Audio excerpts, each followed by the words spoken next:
apocalypse, Mr. Mannheim. Who are you? Your new lord and master. You may call me Darkseid.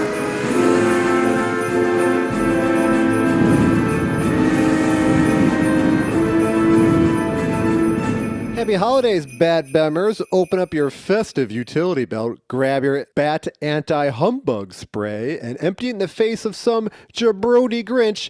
It's a Batman Christmas Spectacular. You're listening to Darkseid's Couch, episode 250. I'm Mike. This is James. I'm Shée. I wanted to wreck that so badly because I knew that it was going to just like, it would be a coal in your stocking if I just wrecked that perfect delivery the first time through. How would you have wrecked it? Just talked through it or distracted you or something. That's what we call an intrusive thought. I thought you were going to say, like, I wrecked it by letting you finish. Did you write that down? You famously do not write anything down, but that I had did to be write written that down. down as I thought of it in the Somebody's gotta shower, write it down. and then I kept forgetting it. Gotta keep Nice. writing it down. Gotta write it down. Because I ate a bunch of gummies. Those Tyson gummies? Those Mike still Tyson have ear some gummies? left. Still. The ears. Shée just gave me great. some nerd clusters. Shée gave me a package of nerd clusters, so I'm all jacked up on sugar, which normally I'm not allowed to have. Also made by Mike Tyson. Yes. He is the new candy No, guru. it's seriously just like a piece of gummy surrounded by nerds. Covered in nerds, yeah. It's That's a great. good candy. That's me a good right thing. now. Get in your stocking today. Get in the stocking this Piece year. of candy covered in nerds. Yeah, I'm Yeah, surrounded why by not? nerds. Yeah. I like it. It was nice of Jesus to time his birthday to our 250th episode. I really agree. appreciate That's that. the whole reason for the That is- season. That's why he died. I'm not sure how that's related. Just to make a big deal of it, just to make a big deal of his life. He died to bring us publicity. Yeah. Nobody was talking about this Jesus in life, so he had to fake his own death. Yeah, we don't talk about the fact that if you look at him on the cross it says in his blood, at Darkseid's couch. Wow, and nobody even knew what that meant. You know, Christ was more of a locksmith than a savior, because like the whole thing was that God turned himself into a person, and then the hugeness of his death unlocked the gates of heaven. I mean, he also just could have faked it. Like, that's the Hired a easiest locksmith. way. The easiest way to resurrect yourself a few days later is to just not have died in the first place and just told people he did. God lost his keys, and all like the dead souls were just like hanging Maybe it was out. a riddle. They had a tent city outside of the gates of heaven. I'm seeing a lot of the migrant tent cities around Chicago, and man, that's a super fucking bummer. Right? Yeah, I was about to say, what the... Okay, like, yes, big important issue. I'm not saying this because of that. But, like, damn, you just dropped that in the middle. Yeah, just kind of. I had a huge encampment by my house, but today it's gone. So I think they finally got placed. Oh, good. Yeah, it's just it's hard to just go by and not see that. And so when you mentioned the tent city, and that's all I can think about. Right. Is the horrific atrocities going on in the world. All right, well, you write this ship into Did Christmas you Batman. really think it was going to just be fun, good time, lighthearted Yeah. talk? It never is. 250 episodes, it's never been. That's right, 250 episodes. Listen to Darkseid's Couch to find out what's happening in our regional city. And make sure to back the 6th war loan. Do it! That's what it says on the cover of this book. I wonder what that was. Let's look up what the 6th war loan I'm was. sure. And It was one of my favorite war loans. Guessing Korea, Sixth WW2. war loan. Well, it was 1945 when this came out, so I don't know what they were doing.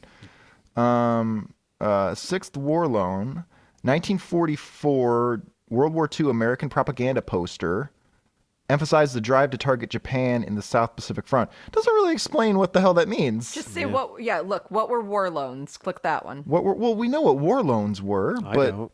war loans and bonds are types of government-issued debt securities that are sold to the public to finance wars. Oh, so the 6th one was to go attack Japan.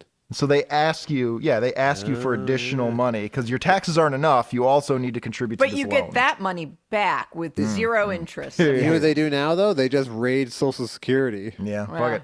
Actually, this is one of my favorite pieces of Texas history. Is that after the Civil War, Texas was a shithole, unlike today. and it desperately needed to be back in the Union, and it had no money, and it couldn't pay back its bonds. And so they said, well, here's the thing. Technically, secession can only be granted by the federal government. You can't just choose to secede. It has to be granted by the federal government because you are protected as an American citizen from having your citizenship taken away. So since the U.S. government never technically granted us secession, we never actually seceded, which means we don't owe the bonds back. So we don't have to pay them back to you. And it went to the Supreme Court, and it was the Supreme Court of Texas v. White, and Texas won and established the precedent that they did not secede. Technically, they never seceded, and so they didn't have to pay back the bonds. Good for them. Yeah, Smart. fucking scam. So every time you see somebody from Texas talking about secession again, you know they're either ignorant to Texas history because they themselves decided that wasn't an option, or they're just trying to stir up shit, or more likely both. Right. Fuck Texas. No, I like Texas. Texas is shit. I like all the southern states. I like parts of Texas. I was in Texas or in Dallas like overnight Yeehaws. running a job fair once when I was much younger. And Oh, how could you be? Right? Such an impish little thing. You're in middle school. When you're a fetus. Anyway, continue. Please continue. But that's all. I've never seen any other part of Texas except that hotel. I like Florida. Florida, every time I go to Florida, I have a day or two where I'm like, oh, this is nice. Why don't I live in Florida? And then I realize, oh yeah, everything else.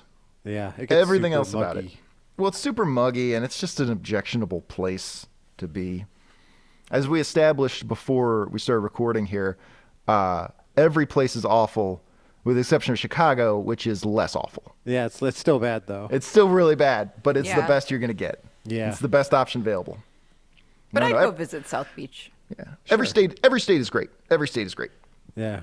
I'm so tired that I did nothing special for this episode. Me Nothing. neither. Great. For you. I try to it's like every episode this year has been a special of some kind or another. Right. I will say I Every episode is special. kind of threw a hissy fit at the end of the last did. episode about this. A little bit. I edited it down too. Like it was a little there were some slurs that did not make the final cut. No, don't say that. Don't do that. Shée isn't a bigot. Continue. And no, I was actually coming back to say I was wrong. Yeah. This was kind of great. Yes. If not story-wise, there are some fucking panels that are just Wow. mwah. It's a Christmas miracle. Yeah. Shée came around. Right. The baby Jesus has changed Shay's ways. I, however, hated this book. No. I enjoyed it as well. This is a good 250th episode celebration. And all I did special for it was read the comic book twice. Yep. That's all I did. So what I'm trying to say is today. What I'm trying to say is fuck you guys, and I love you, and thanks for listening. Yep. This is a Batman episode. We always do a Batman episode every 10th episode, and this is also our 250th episode, as I said, and it's also the last episode of the year. And it's a Christmas episode. It's a Christmas episode. It's kind of everything came together. Does anybody have any favorite December. Batman adventures we've looked at, or Christmas adventures? Nope, not again. Fuck Alf. I can't remember them. I mean, I Oh, really Alf. Alf. Right. Alf was fun. Alf was great when Shea walked off the show. Did I she often like does. Spider-Man last year? I don't think so. You guys defended the artwork, which I continually criticized, and I maintain I was right about it. Even though I like Todd McFarlane for individual panels, but man, that dude cannot tell a story with his images at all. I like hearing him tell a story. Was the Lobo Christmas special? That was Did July. we read that? Okay, Christmas in that's what I July. was trying to remember. That was good. I liked for Batman. I really enjoyed the Zebra Bat when he fights. I liked when he fights the Zebra Man, and then after was they good. captured the Zebra Man, they go to his cell to mock him. I like it because when he had zebra magnetic powers, he was sad because he couldn't eat his turkey dinner. Robin tried to throw a turkey dinner at him, and it just deflected away. I liked when they broke into Vicky Vale's house and like went through her things. That was good. Yep, and touch each other's butts for a while, Yeah. thinking it was private, but Vicky Vale was secretly recording them because she's a creep. Yeah. Why was she trying to ruin their lives? And then Batman gaslighted her into oblivion. Oh, horrible role models. Cyber Batman was pretty fun. Oh yeah, Digital Justice. Looking back on it. I love Digital Justice. Man, they had some fun Batman adventures. Yeah. We got this nice cover this time. Yep. From This 1945. famous cover. I guess we didn't say this is Batman issue 27 from 1945. It's a very famous cover of Santa and Batman and Robin. Yeah, I guarantee that I did not know this was famous when I picked it. That's I fair. didn't know it was famous when I threw a hissy fit. Yeah, it's not super famous, but as far as like Batman Christmas covers go, of which there are like 3, this is, probably the most famous one. Well, yeah, but I got James an advent calendar. Yes, a Batman advent calendar. Batman calendar. And one of the things was a little book with Batmalander. different Yes. the calendar man is right there. But it had it had a little booklet of famous covers. And one of them was this one. Yeah, it's a pretty good cover.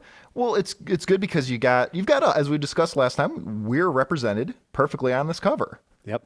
All right? Because we've got Mike as Santa with his heavy sack right there, Yeah, damn right. Yeah. And then I was scratching it when you said it.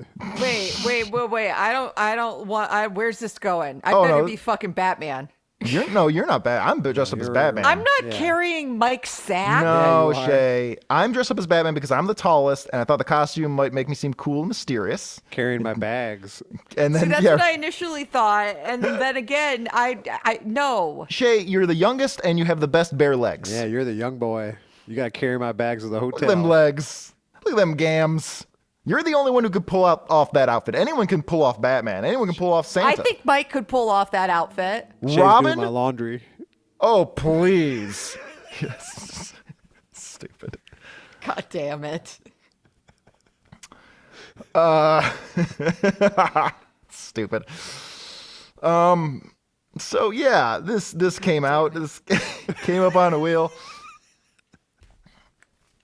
I mean, you got a similar haircut to Robin, kind of. Well, not right now. Your hair's long, but in the past, you've had a Robin-looking haircut before. You kind of look like Carrie Kelly sometimes, even though this isn't Carrie Kelly Robin. Who else would be Robin? Yeah, I'm making you Robin Shay in the Twitch art. No, God damn it. Who else of us would be Robin? And I'm gonna I give you, just don't want to carry Mike's sack. and I'm gonna give you a way bigger dick.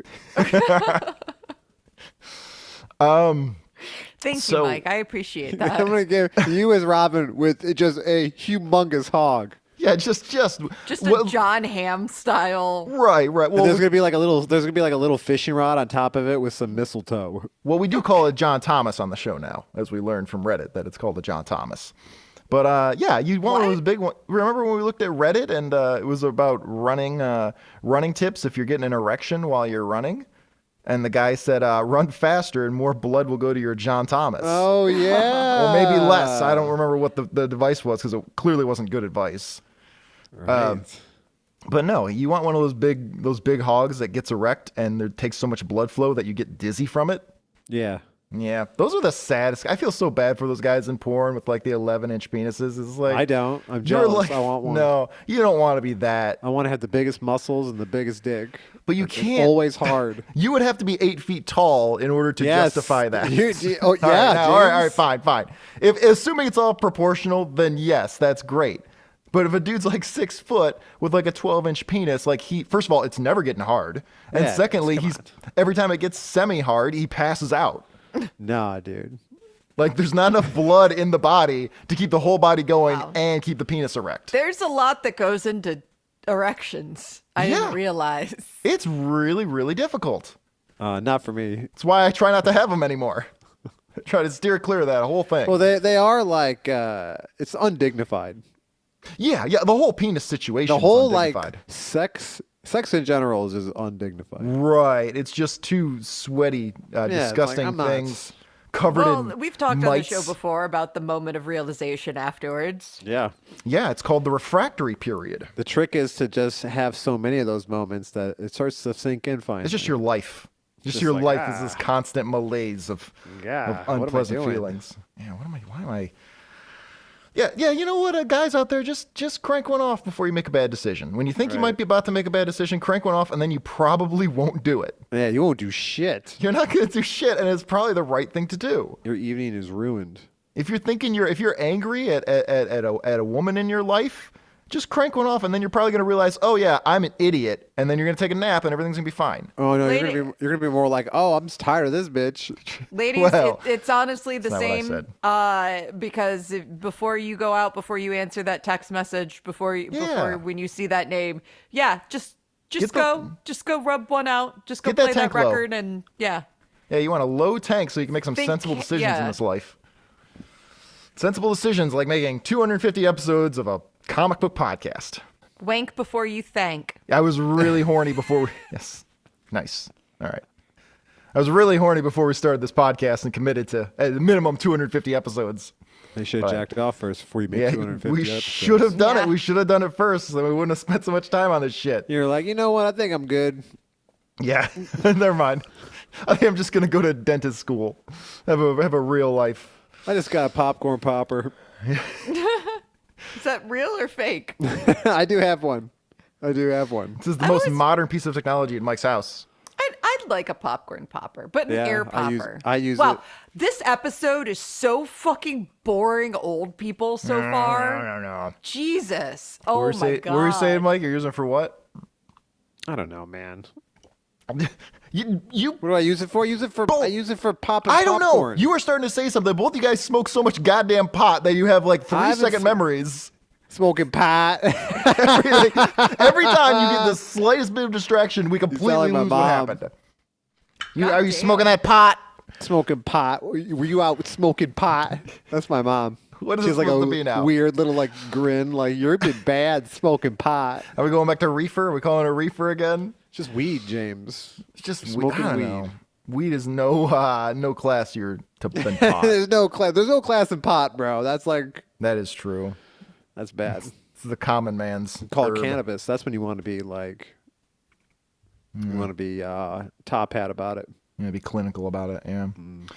One of my favorite Mr. Show bits was they had a show that had two like fake little ads for sponsors beforehand, and one of them was a popcorn popper, and the second one was a popcorn unpopper, and the slogan for the unpopper was "Want that corn back."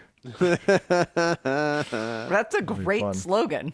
It's a great slogan, and it's just like Mr. Show is so great at just pointing out the dumb bullshit that we do as a modern society. Like, dude, yeah, sure, you make an unpopper, someone's gonna buy that stupid shit. Someone's gonna do it. You know, looking at this cover, I now realize that Santa's job is a lot easier now. It's all digital downloads. Yeah, you're just sending somebody like Steam gift cards. Yeah, That's all you're doing. You're gonna get a toy boat like an It's all idiot, QR codes. I could be Santa at this rate. right? You know, But I'm Santa. Fuck you. Another reason you're Santa is because you too think that you should only have to work about 1 day a year. Yeah, that'd be nice. Like fuck this. That'd be nice. I'll give you one solid night. I think I get a day off once a year. Do you think maybe Santa prefers doing the overnight shift because he's getting premium pay? Yeah, Like that's why he does it then. he's got time and a half all night. Yeah, time and a half all night. It's my one night of a year. I'm gonna make it count. Yeah, Shée didn't like this one, or she didn't like it originally. But yeah, it was only 4 stories, so it's not. She 15. literally judged a book by its cover. She Fact. did. She did. This was Well, because the 1945. last the time covers we weren't. got a book like this, it was so fucking long. Yeah, we And did that. so, and not only was it long, but it was mostly boring. And I know that's the catchphrase, but it was. Come on, it was like 19 stories, and I would say like 17 of them kind of sucked. I That don't was remember what happened. bizarre. That was the women in Batman's life, and it was like an 80-page giant. Oh yeah. It was. And Yeah. most of it was reprints, and within the reprints, they try to wedge other things, and so it was literally like 15 stories. It was really hard to Yeah. follow. I remember when Batman fell in love with that lady with a gun. Yeah. It really says a lot about what's going on in his psychology. He doesn't want to talk about. That was cool. Man, there's something about this lady with a gun that I just find attractive. I can't figure it out. Right. And as soon as she stopped using the gun, I didn't like her anymore. I don't know what's going on. Flashbacks of his parents. Oh, what a minefield in that guy's brain. It's funny, like the burglar wanted Martha Wayne's pearls, and Batman is giving pearls to his He's girlfriend giving with a gun. pearl necklace to his lady. Pearls. Boo. We actually have a story about pearls coming up. Oh yeah, in we this very do. book. We do. He means Yeah. jizz. You mean poils? Well, because it was funny, poils, but it's funny because a pearl necklace is jizz, doppels of Yeah. jizz, but a pearl is also the clitoris. It's a slang for the clitoris. Oh, yeah, okay. It's interesting that it's 'cause both of those because things. it's clam. It's a little clam and it's got a little pearl in there. Yeah. Yeah. And modern men can't find either one. Am I right? I don't know. It's right there. Yeah. It is. It's kind of the only thing. It's just like a tiny, tiny little penis, unlike what Robin has. What if people are like, I gotta find this clitoris, but all I found was this little dick, and I didn't want to look at it because that'd make me gay.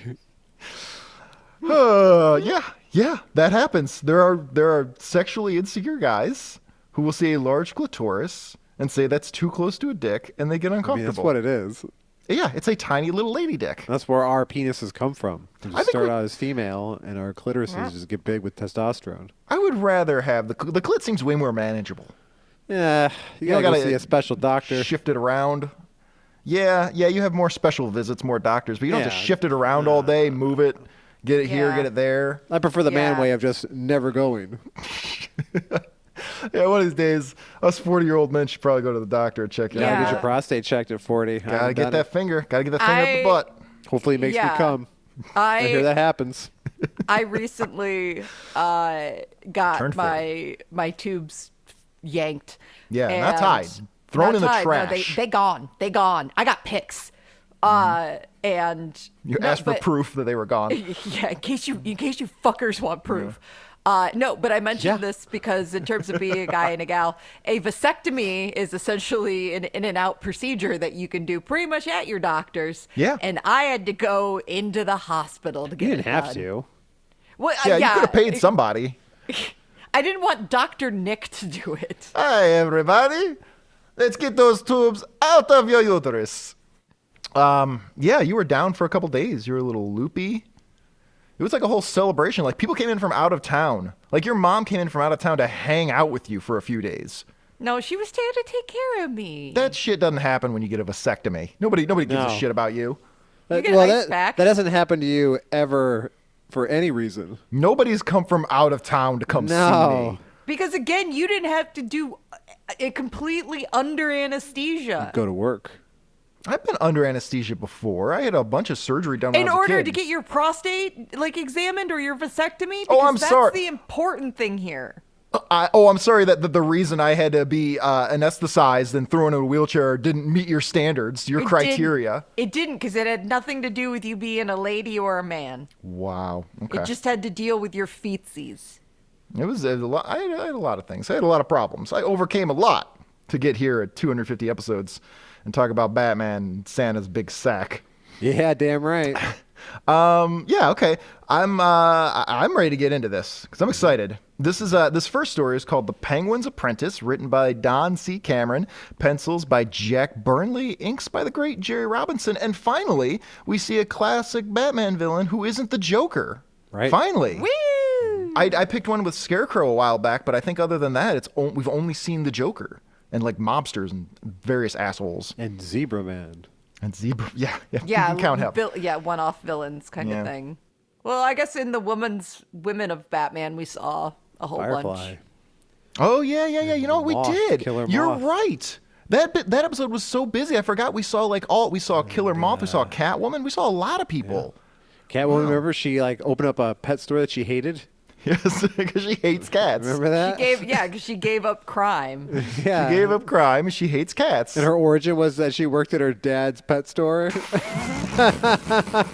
So clearly she had to go right back to it. Yeah. Also, why did her father never reach out to her? Yeah, right. They're in the same city I, still. lo- I love that. estranged. I love in like her original origins. Like she's just a lady who worked at a pet store, and then they're like, let's revamp her into a karate hooker. It was not the wrong decision, clearly. That's what she was in year one. She was a karate hooker. Yeah, it was the way to go. Frank Miller knew what was up in the 80s at least. Oh, I thought you were describing Michelle Pfeiffer. No, I'm talking about Batman Year One, written by Mark Miller. She's a karate hooker. It's suggested that she's a hooker, or at least her friend. Yeah, I can't remember her no. name. I remember. I do remember that. Well, she was now, like a but dominatrix. I thought again that you were just describing Michelle Pfeiffer's Catwoman, karate hooker. It still works. She's not a hooker. It still first of all, works. That's going to be the name of my autobiography. Yes. Karate hooker. Michelle of Pfeiffer's Lady Production. Catwoman. First of all, Michelle Pfeiffer's Catwoman is more into like gymnastics and calisthenics, and I don't think she would allow anyone to have sex with her. Honestly, she doesn't seem like that type. No, but the skin kite clothing and the come hither attitude. I kind of hate the Batman Returns, but because Because it's shit. but now I know, but now I have to show it. It's like it's Batman, Christmas, and the Penguin is in this comic. Oh yeah. And this is Hey. this is the early days of the Penguin when he was just a fat guy in a top hat. Yep. And this wasn't a fat guy freak in or a anything. top hat is stealing a Shakespeare bust from the stealing a bust of library. Woo! And that's just our splash page. It doesn't actually happen in the book. Not at all. Crime was real innocent. It was. Just a bunch of shenanigans. Well, that's exactly what we're going to see, especially in this story, is just a stupid shenanigan. And it opens up with Dick Grayson and Bruce Wayne, who are Robin and Batman, respectively. And Bruce Wayne is walking on the street dressed like a fucking dork. Yep. Look at this. He's got a blue suit, and he's got an orange fedora and an orange bow tie. I like how he's just Idiot. like, aren't you glad we got up super early and we're going on this nice walk?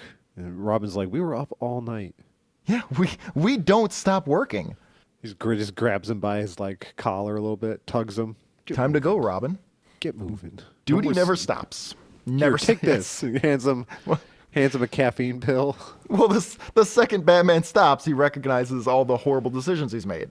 He's So gotta like just keep going. they hear someone yelling help, and Robin's like, "Oh my God, let's go help them now." And Batman goes, "No, let's take the time to change." Let's go over here where nobody's looking and touch each other's Yeah, butts. they can't just show up as citizens that No. have heard a yelp It's around just someone. the corner. It's just someone saying help. Like it could have just been a guy who fell down. Like Yeah. Bruce Wayne and Dick Grayson can We're gonna handle that. We need 17 minutes before we come take care of this. Where they get dressed as Batman and Robin, and they like lunge at this guy. Yeah. Well, I think they would have been like, they're a rich man helping out a poor man who fell over. Clearly, Bruce Wayne must actually be Batman. Like Batman's like, "Oh my God, look at this shady character. I bet a rich man got away from his attacks. Kick his ass."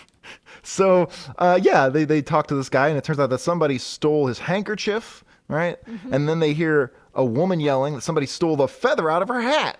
Right, and they go, "What the hell's going on?" The guy's like, stupid "Hey, shit. I want my jizzin' rag back."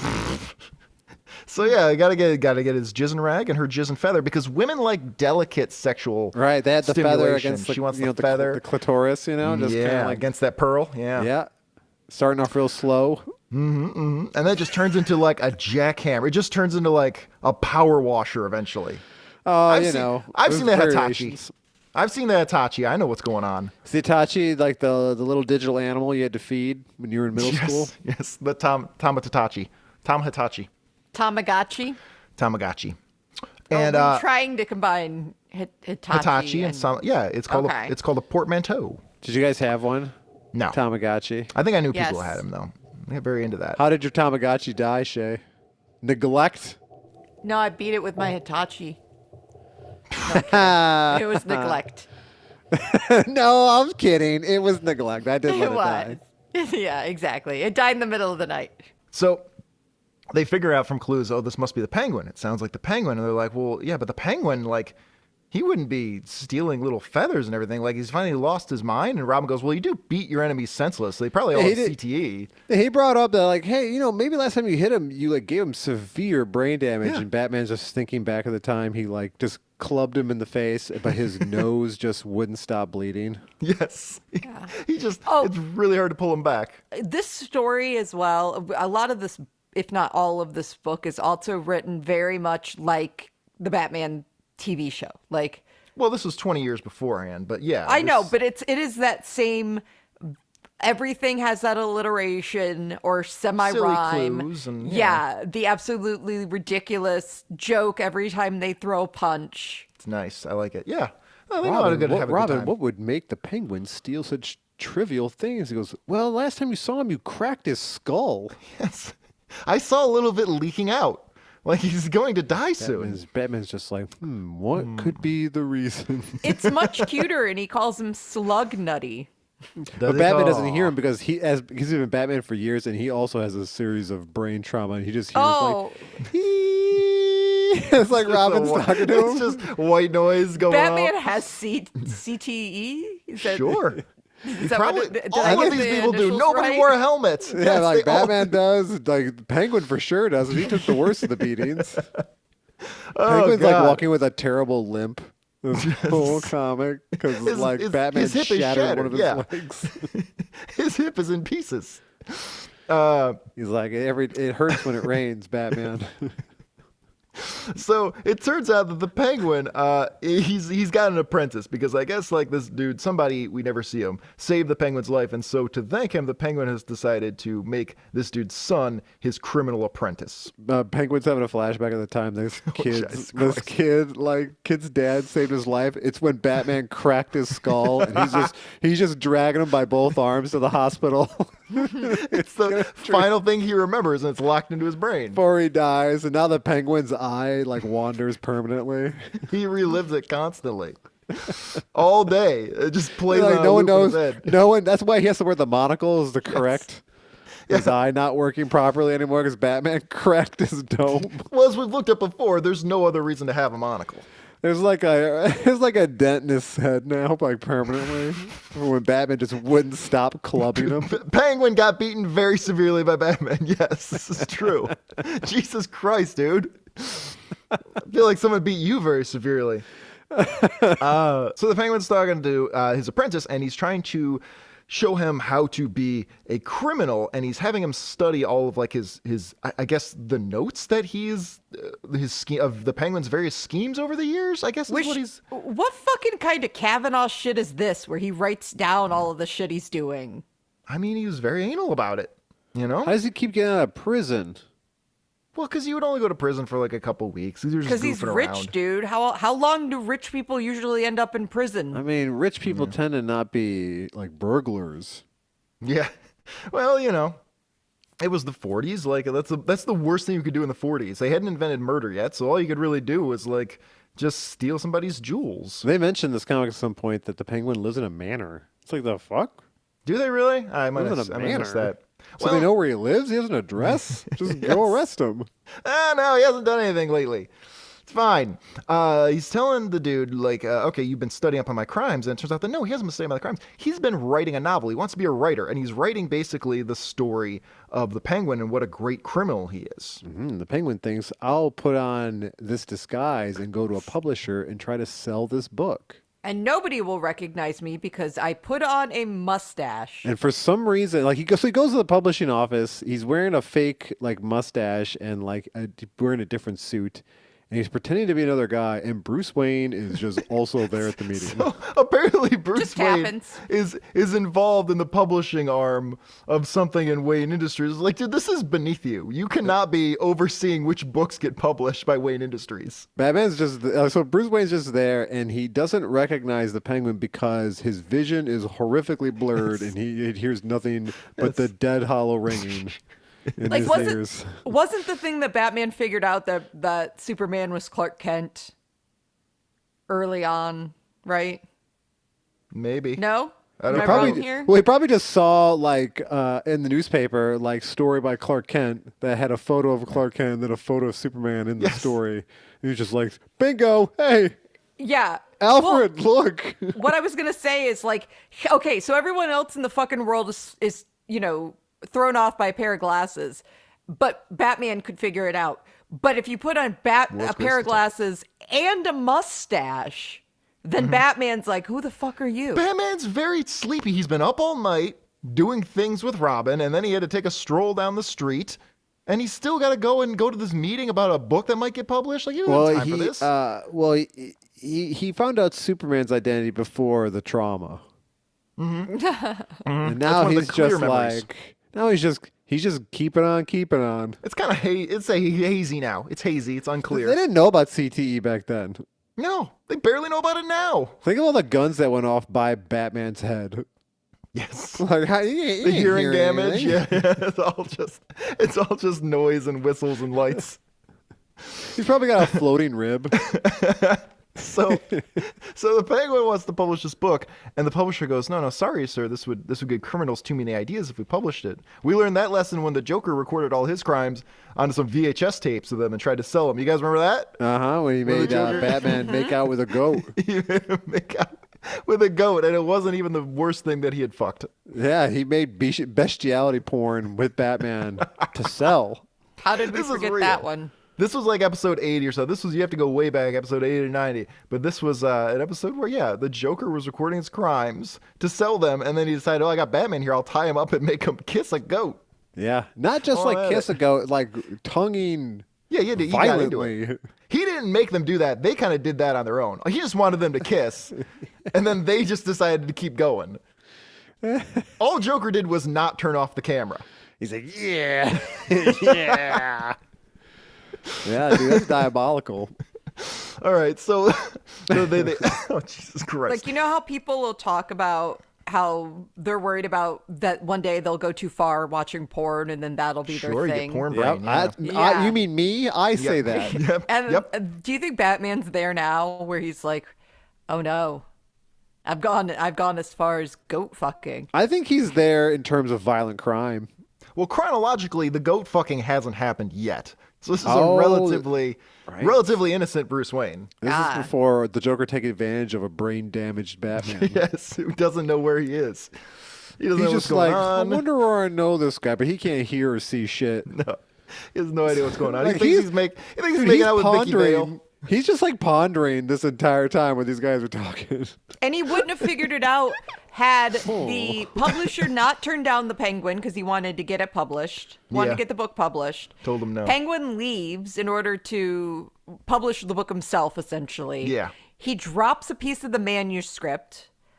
Bruce Wayne sees it, and it pretty much spells out a Penguin crime. Yeah. And then he figures out it's the Penguin. Yeah, he finally. He had a feeling that it might have been the Penguin. He said to somebody familiar about this guy, but yeah, it was a manuscript page that convinced him that this must be the Penguin. Batman's Bruce Wayne sitting in the meeting. He's just stoned as shit, and then a Penguin comes in and goes, "Man, this guy smells like fish. All right. What's up with this fish guy?"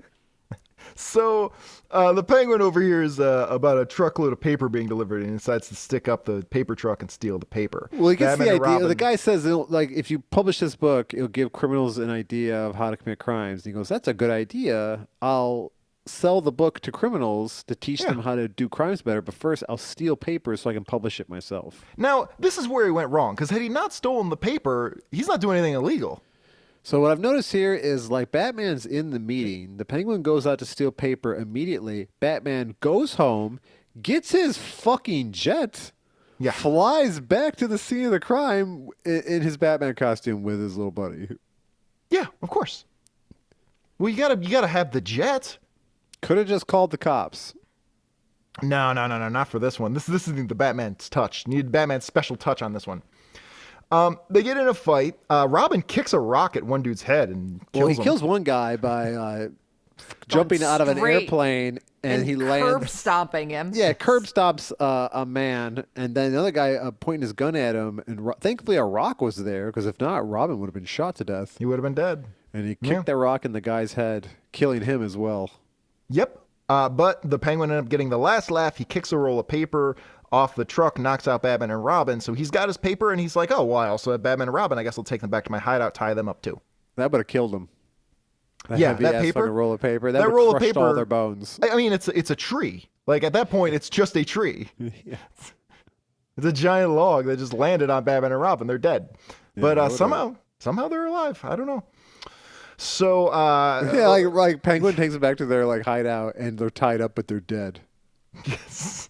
Well, we're watching the adventures of people with severe brain trauma. And That's all like, this is. He's like talking to his apprentice nephew or whatever, and he's just like, "Look at that! I captured Batman and Robin." I would think more that, like, at that point, if that happened, they'd realize they've gone too far, and so they would just be like, he's still alive. We pretend he's still fucking alive. He's If like, we don't acknowledge it, He's alive. His apprentice is like, I think Batman and Robin are dead, and then but Penguin looks at him, but his like right eye just starts to drift away to a point where it's just on the other side of his head. He starts going, wah, wah, wah, wah. So, Penguin explains his plan to his apprentice, who doesn't want to do it, doesn't want to go with this. He only cares about the art. And the Penguin responds the only way he knows how to respond, with more brain injury, and he smacks him with the butt end of his umbrella in the dude's head. That's all he knows is violence. That's all he knows is specifically head violence. With the brain trauma, though, he's now quick to anger. Yes, and the Penguin tells Batman, I need you to put this book over the top. I need you to write a blurb at the front of the book endorsing it. And Penguin Which goes, is yeah. like the or weirdest Batman. fucking... What? I mean, Dude. anyone can do it. That would be, well, what's he going to Just do? says Batman. Is the real Batman going to come out and dispute it and reveal his identity? So you should Like, just hey, fake I it. didn't do that. Yeah. Well, either way, the Batman plays along, and he's like, yeah, sure, I think you're awesome. I'm going to absolutely write this for you. And so the Penguin leaves to go do something. I don't know what he's heading out Now on. he leaves to go find his counterfeiter because he has a printing yeah. lab. Yeah, his counterfeiter buddy. So he leaves, and they leave this one dude with him with a gun, trained on Batman to keep an eye on him, make sure that he does the proper thing, and takes this pen and writes an endorsement for the book. Yeah, I love how they untie Batman. This guy's just like, and Batman's like, oh, this pen's not working. Starts taking it apart. And the guy goes, well, the pen was working for me yesterday. You didn't write shit yesterday. This guy is such an idiot. That was the last guy who should have been left to guard Batman and Robin. Well, it's a good thing there are no rocks on the ground. We could kick this, Right? kick this guy's Robin's skull looking in. around frantically. How am I going to beat this guy? Your special bat rock you didn't bring in your utility belt. Everyone knows rock beats gun. And so Batman's he's claiming like, yeah, the ink sac seems to be clogged. My sac is all clogged up. That's because it wasn't being carried. Yes, it wasn't being carried by a nubile young man. And so he takes the pen and he slingshots it between the rubber of the ink sac, and makes a little projectile out of it. Yeah, but he's slinging the edge part of the pen, so he kills this guy. Okay, not a joke here. This happened to me as a kid. Because You got died? killed by a pen?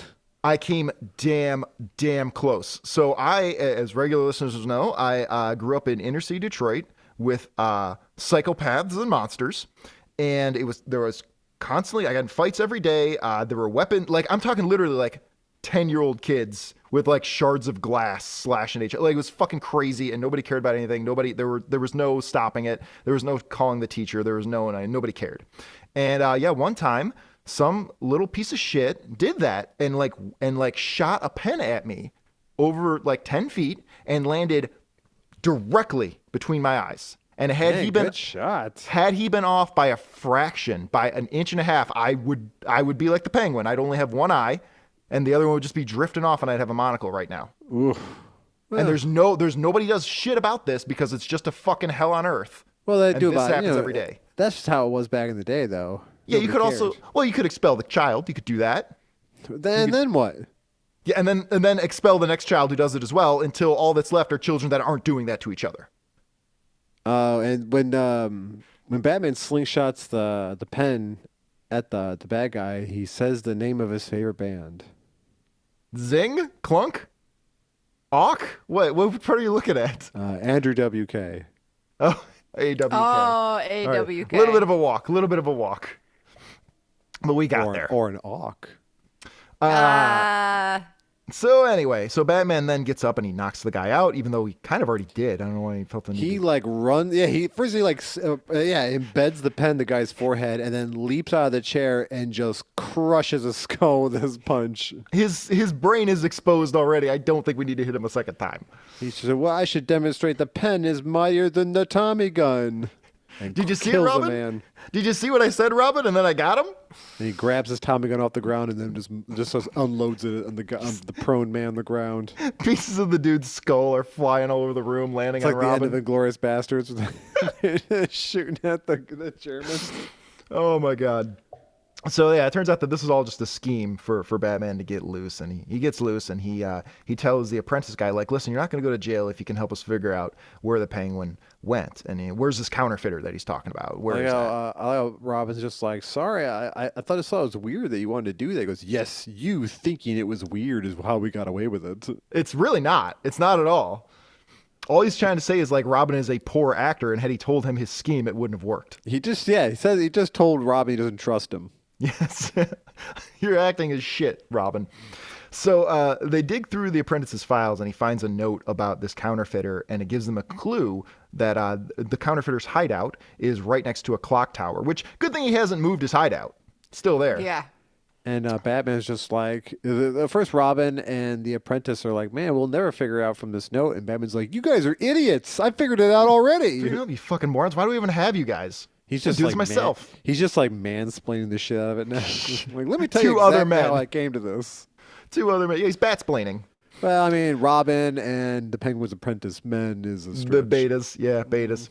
So they find the building. And they go and and then the Penguin's talking to this counterfeiter, and he's saying, you know, listen, this might actually make us legit. We'll publish this book. We'll make a lot of money. We'll sell it to criminals.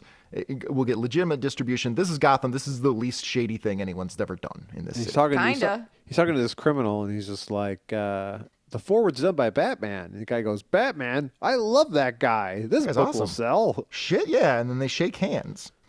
But then Batman and Robin leap in. Yeah, Batman kicks in the door and unloads another round of Tommy gun bullets. No, he doesn't do that, but he does take the tray with all the letters, you know, the printing letters, and throws the entire tray at the counterfeiter's skull. Now, unlike the dude that he just killed, this guy didn't even have a gun. This guy had no weapon. He's like a 70-year-old man. He kicks in the door, takes a steel printing plate, and whips it at an old man's head. Yep. An unarmed man who has no idea what just happened. Yeah, and because of the fact he makes the joke about I never did like your type because it's type, you know, face and everything. I never did like your type, murder. Pretty good. But this scene looks really graphic because of all of the letters going. No, that's bits of skull. That's what it looks like, and teeth. Yes. He like hits him with it. He falls backwards, hits a piece of the printing machine, clips on the way down, and then smacks his dome on the concrete floor. And it's just a pool of blood. Batman's just watching approvingly. Yeah. Finally, you're pulling your weight around here, Dick. No, Batman doesn't even notice. He just whipped that printing tray at that old man and then moved on. So the Penguin jumps out the window and he lands. That's the good part of CTE. Yes, the Penguin jumps out the window and he lands on the clock tower. No, the Penguin jumps out the window with an umbrella, thinking that was going to umbrella. slow his descent, and he just immediately falls to his death. And it does. It does. The umbrella actually works, as we find. I think it's more funny if he just jumps out the window. They're like, "You'll never catch me, Batman!" Ah! It'll catch a little wind. It'll slow him down. I mean, immediately like comically flops upside down, like when you ruin your umbrella. Yeah. Oh yeah, when it flips. Well, these are high-grade umbrellas. Yeah. These aren't shitty CVS umbrellas. These are good umbrellas. Yeah, but you can't tell the difference. So anyway, the Penguin jumps out the window. Eye. The Penguin jumps out the window. He lands on a clock. As we discussed before, back in the day, there was always a fight on a clock tower. That was always the way you ended a confrontation, especially That's in how the they Batman ended the comic. Batman movie. That's how they did. That's probably where they got the idea. And so the Penguin lands on the minute hand, and Batman lands on the hour hand, and it just goes, I'm just going to wait for the minute hand to come up to me, and I'll apprehend you then. Mm-hmm. And as it's getting close, so they're just, apparently this went on for several minutes. I don't know. Yeah, he's just waiting. He's just waiting, zoning out. And so eventually it comes up, and the minute hand, the hour hand kind of meet, and Joker pushes Batman, and Batman is able to grab the ledge. I'm sorry. Penguin pushes Batman. Batman's able to, got a little CTE myself. And Batman grabs the ledge. Batman grabs the ledge, but then Penguin starts to fall, and he's dropped his umbrella. He mentions that he's going to die because he dropped his umbrella, because apparently the umbrella would have saved him, which I don't know why he didn't use it earlier. But anyway. Why didn't he just continue on? Why jump to the clock? I wanted to see what happened to that printer. I want to see what happened to that guy. And so now the Penguin is hanging on to Batman's legs, so now it's in Penguin's best interest that Batman survive this. You know, for the Penguin's point of view, though, he just watched Batman kill his printing partner. Yeah. No questions asked. And so he just jumped out the window to get away from him. Well, like I said, at this point, the only thing he's done wrong is steal that paper, which is, okay, it's a crime. But beyond that, all he's doing is trying to publish a book. Batman kills that old guy, and he turns to Robin and goes, "Robin, kill him!" Yeah, Robin's tying up the various corpses that they have lying in the room. This is blood. Hands are shaking as they're He's covered just in blood. Yes. And Batman and Penguin pull themselves into the window, and Penguin says, yeah, I'm happy to go to jail now. Just anything's better than whatever Batman will do to me if He just if I tosses resist." Penguin's lifeless corpse into the room. Throw it on the pile, Robin. He flips his cape around. Well and done, leaves old the room. chum. And so then they decide, Penguin goes to jail, and the apprentice decides that he's going to actually turn the book into some sort of expose about how crime doesn't pay. Yep. Although he did have a manor, so really, it's only this one time it didn't Clearly, pay for him. yeah. If he just didn't care about his apprentice, it would have been fine. None of this didn't would do have this- happened. this He already one had a adventure. manor. And then that's the end of that. That's the end of that adventure. The end. That was pretty good. I enjoyed that. So now we get into a second adventure. It's called The Pearl of Peril, also written by Don C. Cameron, pencils and inks by the great Jerry Robinson. And this is an adventure of Alfred. It's Alfred's adventure. Finally. But it's worth noting, this is not Alfred Pennyworth. This, What? What? It is not.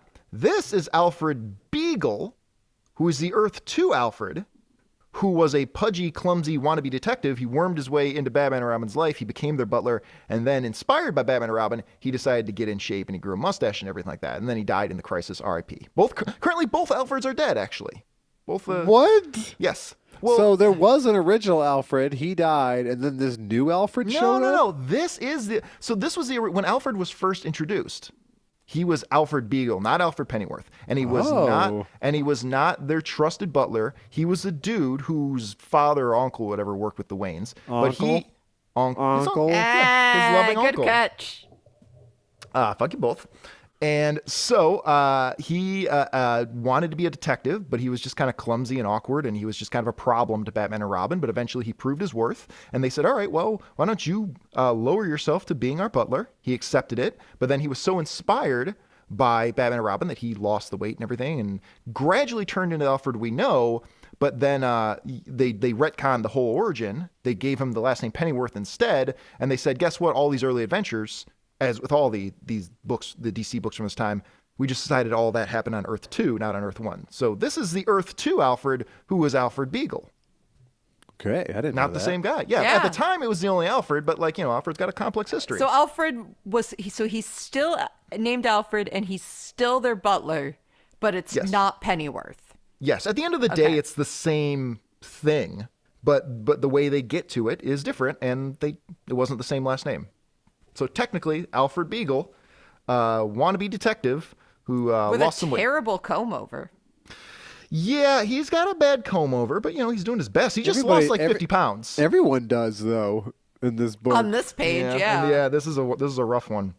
He decides, Alfred this day decides, Batman and Robin are out doing whatever kind of possibly illegal things they're doing. And so he says, I'll go see what restaurant food tastes like. He's never eaten at a restaurant, I guess. Yeah. And he goes there Yeah, and he does sits say it down. like that. Yeah. I'll see what restaurant food tastes like. That's what he So says. Alfred Beagle isn't British? Oh, that's a good point. I honestly don't know. He says I the don't know if- Masters. He does say Masters, so he may still be British. I'm honestly not sure if he was intended to be British from the beginning or not. Really don't know. And he's wearing a bowler. He is wearing a bowler cap, but he takes it off when he eats because he's proper.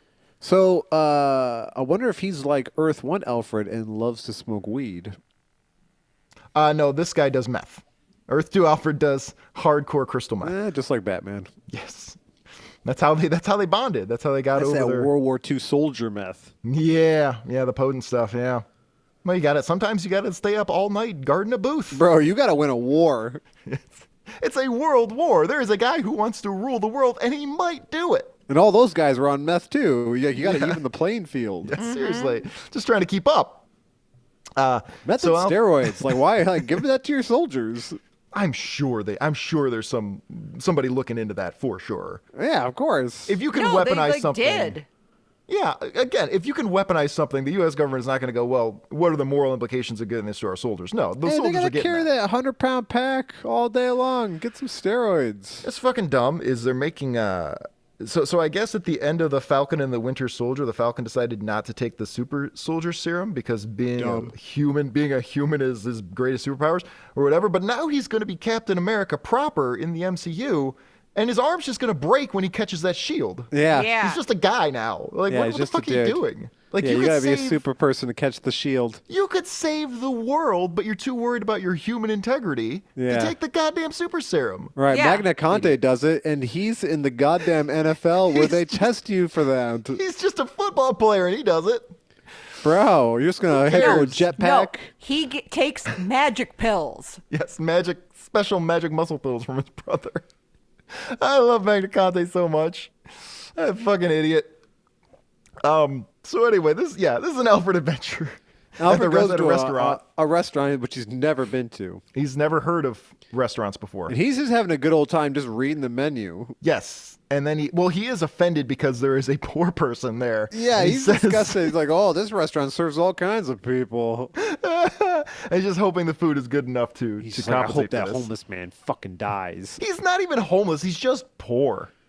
Because he came to the restaurant. He doesn't have enough money to pay for his meal. But he came to the restaurant and sat down and ate a meal. They sat him. I don't think he was a homeless guy. He was just poor, and Alfred had a problem with this. Ugh. Yeah. Ugh. So this poor dude is eating, and he gets a pearl. He eats a pearl, you know? He's and eating oysters. he's eating oysters. And he So finds he- a pearl in his food. He came into the restaurant Yes. with no money, No money. No money. ordered oysters. And found a pearl. Yeah. And find a pearl. Yeah, that's God rewarding you for being based and courageous. One of the few men who do find that pearl, if you ask me. Yeah, right. And so he finds this pearl, and he's like, "Oh shit! But I can't pay for my meal. So can somebody lend me some money to pay for the meal, and then I'll go sell this thing. I'll pay." Well, he back. finds this pearl in his food, declares that it must be worth $1,000, and 'Cause he then couldn't Everyone praise that, goes, apparently. "Well, yep. everyone just believes him. Yes. So they just start bidding on the pearl. This is a restaurant full of morons. They start bidding on the pearl because this guy wants to sell it now so he can pay for his meal. Yeah, and so they're having a bidding war, and the one guy finally wins. He says, "I'll give you $100." The other guy's like, "I don't have that much money," and the guy's like, "Well, I need that $100 right now." And so the guy who lost the bidding war, it basically says, "I'm gonna fucking murder both of you in just a moment." And Alfred says, "I'm glad that's over." Back to reading the menu and drinking straight from the ketchup bottle. That's all. Yeah, that's all. He just asked for ketchup. He didn't know. He doesn't know what ketchup is. Yeah. He's never been to a restaurant. Doesn't know how any of this works. And so This must be my drink. Alfred looks down. Important note here. It says, "I can go back to enjoying my meal again." First of all, I don't see any food. No, he hasn't even ordered yet. He hasn't even ordered yet. He But doesn't then- know what eating a meal at a restaurant means. Not He at thinks all, this is- apparently. He thinks this is it. Well, wouldn't you think you would pay ahead of time? Like when you go to McDonald's, like I'd assume you pay ahead of time. You don't pay after you eat. I would love some McDonald's. Ugh, it's gross. I haven't eaten It's gross. McDonald's in so long. No, I had McDonald's last week. Shée had her birthday party last week, and at like two, birthday Shée. happy birthday Shée, and at like 2 a.m, we got McDonald's for the so gang, good. and it was horrible. It was the so right It was so fucking bad. choice." It so tasted good. terrible. It tasted so good. bad. I love gig pizza. It depends on. Yeah, this is the thing. So in the industry Mike and I work with, Mike and I work in a lot of live event kind of stuff, and they love to give us pizza, and sometimes it's good, and sometimes it's just a cheap way of getting away with giving us crap. It's always good. Whenever there's gig pizza, I'm so happy. I mean, pizza is always. Because they always order so much of it, so I can just gorge myself on it. Yeah. I always go back for 7s and 8s. Damn right. Just one why? Because we're big aren't men. looking. Dude, I can't seem to stop. I'm getting. Look, my resting heart rate, despite the fact that I eat all the time, I'm seeing a resting heart rate in the 40s some nights, which is insane. Like, I should not. I know I have good cardiovascular strength, but that's starting to make me worry that something's wrong. I am constantly hungry. I am constantly fatigued. Something's wrong. My body should not be operating this way. No, what is it called? It's bradycardia for starters, is what it is. It's definitely bradycardia. Anything under 60 for resting heart rate is bradycardia, but it's getting to the point where it's like I might need to see that doctor, but I'm worried he's going to put a finger up my butt. Of course do he's that. going to. That's why your heart's Yeah, racing. you're 40. It's of time. That's why your heart's racing, because you're just thinking about it and you're getting hard from it. I think I think gave your doctor. You only have to start thinking about that if like you're 40 on the inside, and I'm not. So like, Oh, okay, yeah. I'm a hearty 22 on the inside, so I don't need to go to. I Your don't need to do shit. prostate's only 28. Bro, it tastes 28. Gross. Stop it. Get some help. So I felt a lot of prostates in my day. That feels like a 28-year-old prostate. That's like a 28. So anyway, Have you guys ever? Did I ever fingered James's ass? No. yeah, really, what are you saying, Shée? I don't really understand the. Clearly, it's an obscene question, but I don't know which one it was. You ever have a lady play with your Oh, I thought you meant have I ever done it to James? Not really. James will just complain the whole time. I don't want to do that with him. When have I ever? I don't complain. I don't want you. Or you'd be like giving me directions or something. No, I wouldn't don't want to do have that. sex with you, James. I'd feel bad giving somebody too many instructions. Like, no. No, I don't want to break. You're not. You're not going to have fun. That's It's going to not- be the main. Oh, that's gonna I'm be the never main gonna have- factor right there. Is you're not going to enjoy it. It's sex. Nobody's having fun. It's a I'm terrible going to be experience. having fun. I got my finger in your ass. Sex only happens because you made a bunch of mistakes and now it's too late to stop it. Have I ever had a lady finger my ass? No. Yeah, I've never really. I gotten to that dated a roller derby girl who threatened to do it. Oh God! Oh, She wow. wanted to do it. yet. That might be sexual assault. That might count as and assault. wanted are two different Well, things. I mean, but- she was like just creating a sexy scenario. She was like whispering in my ear, and then she goes, "And then I'll put my finger in your ass." And I was like, "No, you're not. No. Yeah, I don't know. I hear good things. About it, but Not it's, your fucking bowling ball." I think I'm saving it for 50. I just want to have more. No, that's you what's don't wanna- really gross. You don't wanna it's for the other person. It's not my problem. No, you do it when you're like 20 or 30. Now it's too late, James. It's too late for enjoyment. Yeah. Leave it Anyway, alone. the point I was trying to get to was Alfred has not eaten his meal yet. This is important, okay? He's just sitting there fingering his ass. We're going to get to that. Hold on to the fact that Alfred has not eaten yet. So he looks down and he goes, oh my God, there's been a mistake. I see what's going on. I got to find that seedy looking guy. because somehow Alfred has, again, no meal still. Alfred has not gotten any Yes. food. He has not ordered any food. Yes. You know, if you haven't eaten, when you haven't eaten for a while, that's the best time to put stuff in your ass. Well, yeah, you don't want there to be any accidental discharge. Yeah, right. You don't want to get a little poop on your finger. You got to have a colonic. You got to be ready for that. You got to clear all that out. Too much work. Yeah, it is a lot of work I don't for even like want to do the dishes. a couple minutes of pleasure. Dude, you got to get the dishwasher. You got to get the dishwasher life, man. Dude. Saves you hours of time. So Alfred chases this dude, this poor dude who just sold his pearl into the alley. And then he sees that the dude who lost the bidding war is holding up the guy who won the bidding war to try and get that pearl. Mm-hmm. So Alfred, clumsy Alfred, he stumbles around and he knocks into the dude. The dude's gun goes flying into the arms of the poor dude.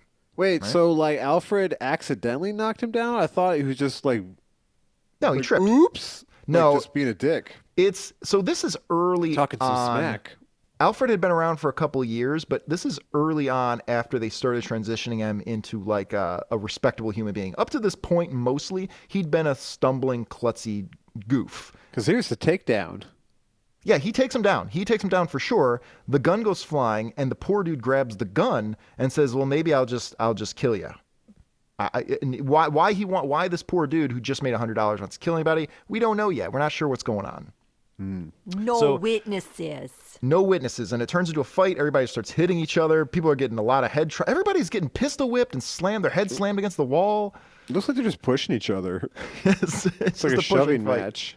Well, at least the guy that gets hit in the head has repercussions, and by Yes. repercussions I mean a concussion. He does. Yes, he actually says, "Oh man, the bump made me dizzy. I can't see," and he passes out and he faints. All right, and then the dude who won the bidding war, who was going to get robbed, he tells Alfred, "Oh, thank you. You saved me. You dodged those blows." And it turns out that no, Alfred just got lucky, stumbled and futzed around. So then the police arrive, and it turns out that the whole thing was a con. And this supposedly poor dude, his name was Pistol Packin' Pete, and this is a scam he runs that I've seen on Better Call Saul, where he shows up with fake pearls and says, "I found this pearl," and he orchestrates this whole bidding war to scam people out of their money. That's the whole thing. It's like Pack and Peter Parker. Yes.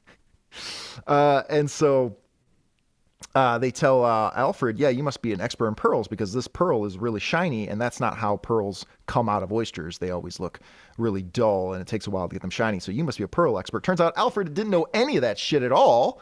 He doesn't know anything about pearls. He's a fucking idiot. And the only reason he followed the guy is because he got the wrong check. Which is ridiculous because Alfred doesn't have a check because He Alfred didn't order any food. didn't order food. Yeah. No. This doesn't make any sense. And he's just like, I didn't know any of this, but I won't tell anyone I didn't know, so I seem smart. Yeah. Well, which is me every day at work. Which is everyone. Dude, there is so much fucking lying going on for people to avoid admitting that they don't know shit. It's happening everywhere all the time. It's a great relief to just admit you don't know anything. It really is. And everybody out there, if you're feeling insecure, you feel like you're the dumbest person at work, You are. you're all you might be. Or I think even more likely, you're all equally stupid and the other people are just better at faking it than you are. Yeah. Don't let them get under your skin. Yeah, you're still just on a rock. Yeah, and I mean, you're not doing great. Things aren't going great you're for a you. meat blob on a All rock. right? It's not going perfectly, but you're not the dumbest person there necessarily. You shouldn't even exist anyway. Right. None of you should be around. Nothing. Your life is absolutely worthless. And when you're dead, it's not going to change anything. But there are other dumb people at work and they're just faking it. You know, Earth could be the only place where there's life. There could be. It could just Seeming be that like way. just a weird thing that just happened only here. Well, you're thinking of like sentient life though, because didn't they confirm I mean, that just they found anything, any kind of life. did they confirm on Mars that they found No. like little microbes or some shit? No. How would they know? I mean, they found them, I guess. Come They on. get them. They take them back. I Come don't know. on, bro. You believe That's in the end of Mars. this. And we get into our third adventure. It's called Voyage into Villainy, written by Joseph Samuelson, pencils by Jack Burnley, inks by the great Jerry Robinson. This is a confounding story. I really struggled with what was happening in the plot here. Apparently just me. Apparently everybody else found No, it I perfectly understood it. clear. Yeah. I understood it on a high level, but there's a lot of tricky ins and outs that I think they kind of like didn't iron out in this story. Me too. Yeah. Okay, well, I guess we all agree. Well, fuck No, you guys that then. was a pun. I understood it on a high level Okay. because I was high when I read this. Oh, that makes a lot of sense. So in this story about a secret adventurers club, and the high top dog adventurer has died, and he's left his fortune somewhere, and everybody has to, and all his adventurer buddies are trying to figure out what the combination is, because We whoever left, figures out the combination, they win. They get the He prize. left 6 clues in 6 secret locations. Something like that, yeah. And each of the clues has a part of the combination that he needs to get in the combination lock and get his fortune. And all the dudes in this meeting are saying, listen, I went to the places he went to. There's nothing there. He's lying. There was never any clues at any of these places. Fuck you guys. You wasted my time. I mean, the clue could be anything. What do they know? Yeah, seriously. It's just a bunch of angry, rich white guys that didn't get If their I can't way. find it, no one can. Meh. I mean, they're clearly all rich already. Like, what's your They problem? lie. They say later on that they are all rich anyway. Yeah, this didn't matter at all. Puh. We don't care. And so one of the dudes is like, you know what? I get it. I figured it out. I know what it is. I'm not going to tell any of you assholes, but I figured it out. Just give me a little time. I'm going to get that fortune. Get that fortune. Get all up in that fortune. That is not how that rich man. Well, I guess some rich men do talk that way. Back in the day. Yeah, but he like mimes eating ass. Rich people get bored with normal sex and eventually they start eating ass. That's what Yep, they do. too complicated. They got too complicated. They raised their tolerance too high. Just gotta keep it normal. This is Now why they're going to make out with goats. Yep. This is why the age of consent needs to be 35, so that you don't. By the time you actually have sex, you've only got won't- so little life left. Yeah, you won't want to anymore. There's not enough time to get complicated about it. So meanwhile, outside while this is all happening in this adventure club, Batman and Robin, as Dick Grayson and Bruce Wayne, they're walking by. Do we have to explain that Bruce Wayne is Batman? No. Okay, because this would have been very confusing if someone didn't know that. Is that what Batman and Robin do? Is that their patrol? They walk around as Batman and Robin until they run into trouble and then they get changed? And then they take 20 minutes to change. Yeah, when they find something. Yep. Batman's put on his lime green fedora for this one. And they hear a yell of help, help, help. Something's going on. And so They change. They take some time to change, and then they jump into the building, and they see the butler who like manages the estate of the adventurer, the dead adventurer, right? His name is not Alfred. His name is not Alfred. And He's not so, one of the beagles. Alfred Beagle. And so they run into this room, and in this room there is a giant replica of the globe. And in particular, we're looking at a giant replica of South America. A giant replica of South America. And apparently the dude has giant replicas of all the places he's visited in his giant mansion. This place is sprawling. Because this isn't even the regular part of the house. This is just the part where he keeps these giant replicas. This is the South America room. Yeah, this is the South America room, and in the South America room, one of the dudes, the dude who was said, I figured it out, I'm going to go find the fortune, I understand the clues now, he's dead. He's lying in this fake South America, and he's dead. And he's got a dart in his back, right? And they say, Batman investigates, and he goes, this is a poison dart of the type certain South American Indians shoot from a blowgun. I like that Batman calls them South American Indians. Like, do you just call anyone who doesn't look like you an Indian? That's what they did back then. I guess so. Look at these weird African Indians. And so Robin's like, oh, that's kind of novel because he was killed in this replica of South America and with a South American weapon. That's interesting. And as they're talking about it, What a coincidence. some strangers walk into the room, and Batman and Robin immediately attack them. Yeah, so, well, it's private property. Like, these guys walked in on private property, like, yeah, they're going to attack them. We're in the rights. Batman is standing his ground. Stand your ground! And, yeah, these guys come in, and Batman beats the holy shit out of them. He beats their hats onto each other, it looks like. Like, their fedoras have swapped places. The Yeah, green hits them and the so hard they swap fedoras. They swap fedoras mid-air. Robin slams a guy head first into the ground. Yeah, he judo throws him. He judo judo throws throws him into South America. So his spine is busted. Yep, He's neck's dead. broken. Next dead. Throw him on the pile. We'll collect him later. And so it turns out that this was some local criminal. And this local criminal had gotten a call from another local criminal telling him, "Hey, man, you can rob this place pretty easily. This is gonna be an easy win." And Batman thinks this is all bullshit. He goes, "Why would I lie to Batman? You already broke my wrist." Yeah, I confess to breaking in. But I'm not taking the blame for the murder. I can't afford any more hospital visits. No, you could back in those days. You could afford a hospital visit was like $3 back in those days. Anybody could go to the hospital. You could go to the hospital now. A hospital visit, $400 million. I think the corporate income tax back then was 90%. Oh wow, that's really. Yeah. How are we even able to function? It was like that. It was for like a certain tax bracket. It was for like the most successful. Sure. Well, yeah, but now it's like 50% for. Yeah, it's not for everyone. Well, no, it's like 20% now. I thought it went up to 50. Oh, it was corporate, 90 for the longest time, and then Reagan cut it down to 25. And it was like a big deal when he did it. Yeah, it's called trickle-down economics, and it works. Yeah. It just hasn't finished trickling yet. Yeah. It's got a long way to trickle. Everything was working just fine. It was working just fine. Why'd we change anything? Back when we cooked with lard. Mm-hmm. Food tasted good still. What was lard? Is it fat? Is it just fat taken out of animals? All right. Yeah. Shée is dismissive that I even asked that question. No, I I'm would not dare to ask dismissive. that I was just question. saying, yeah. Well, I didn't. I would just call it fat. I Shée get would that. know. She likes a good cheeseburger. Yeah. No. Shée will eat a delicious cheeseburger. Shée will eat fatty foods and sugary foods and too. still be the size of a tiny little pixie princess. That's true sits on for your the finger. That's true for the three of us. Yeah. All of our metabolisms are. It's a little fucked up. No, it's fine. What are we doing differently? We're What happened? exercising and we're eating right. Shay's not exercising. Oh. Shée violently refuses to exercise. Shay's a freak. Yeah, Shée is a genetic anomaly. Nah, I think Shay's legitimately has such bad anxiety that I just sweat it off in the night. Hey, That's kind of whatever works. exercising. Yeah, that's kind of exercising. That's a type of exercise.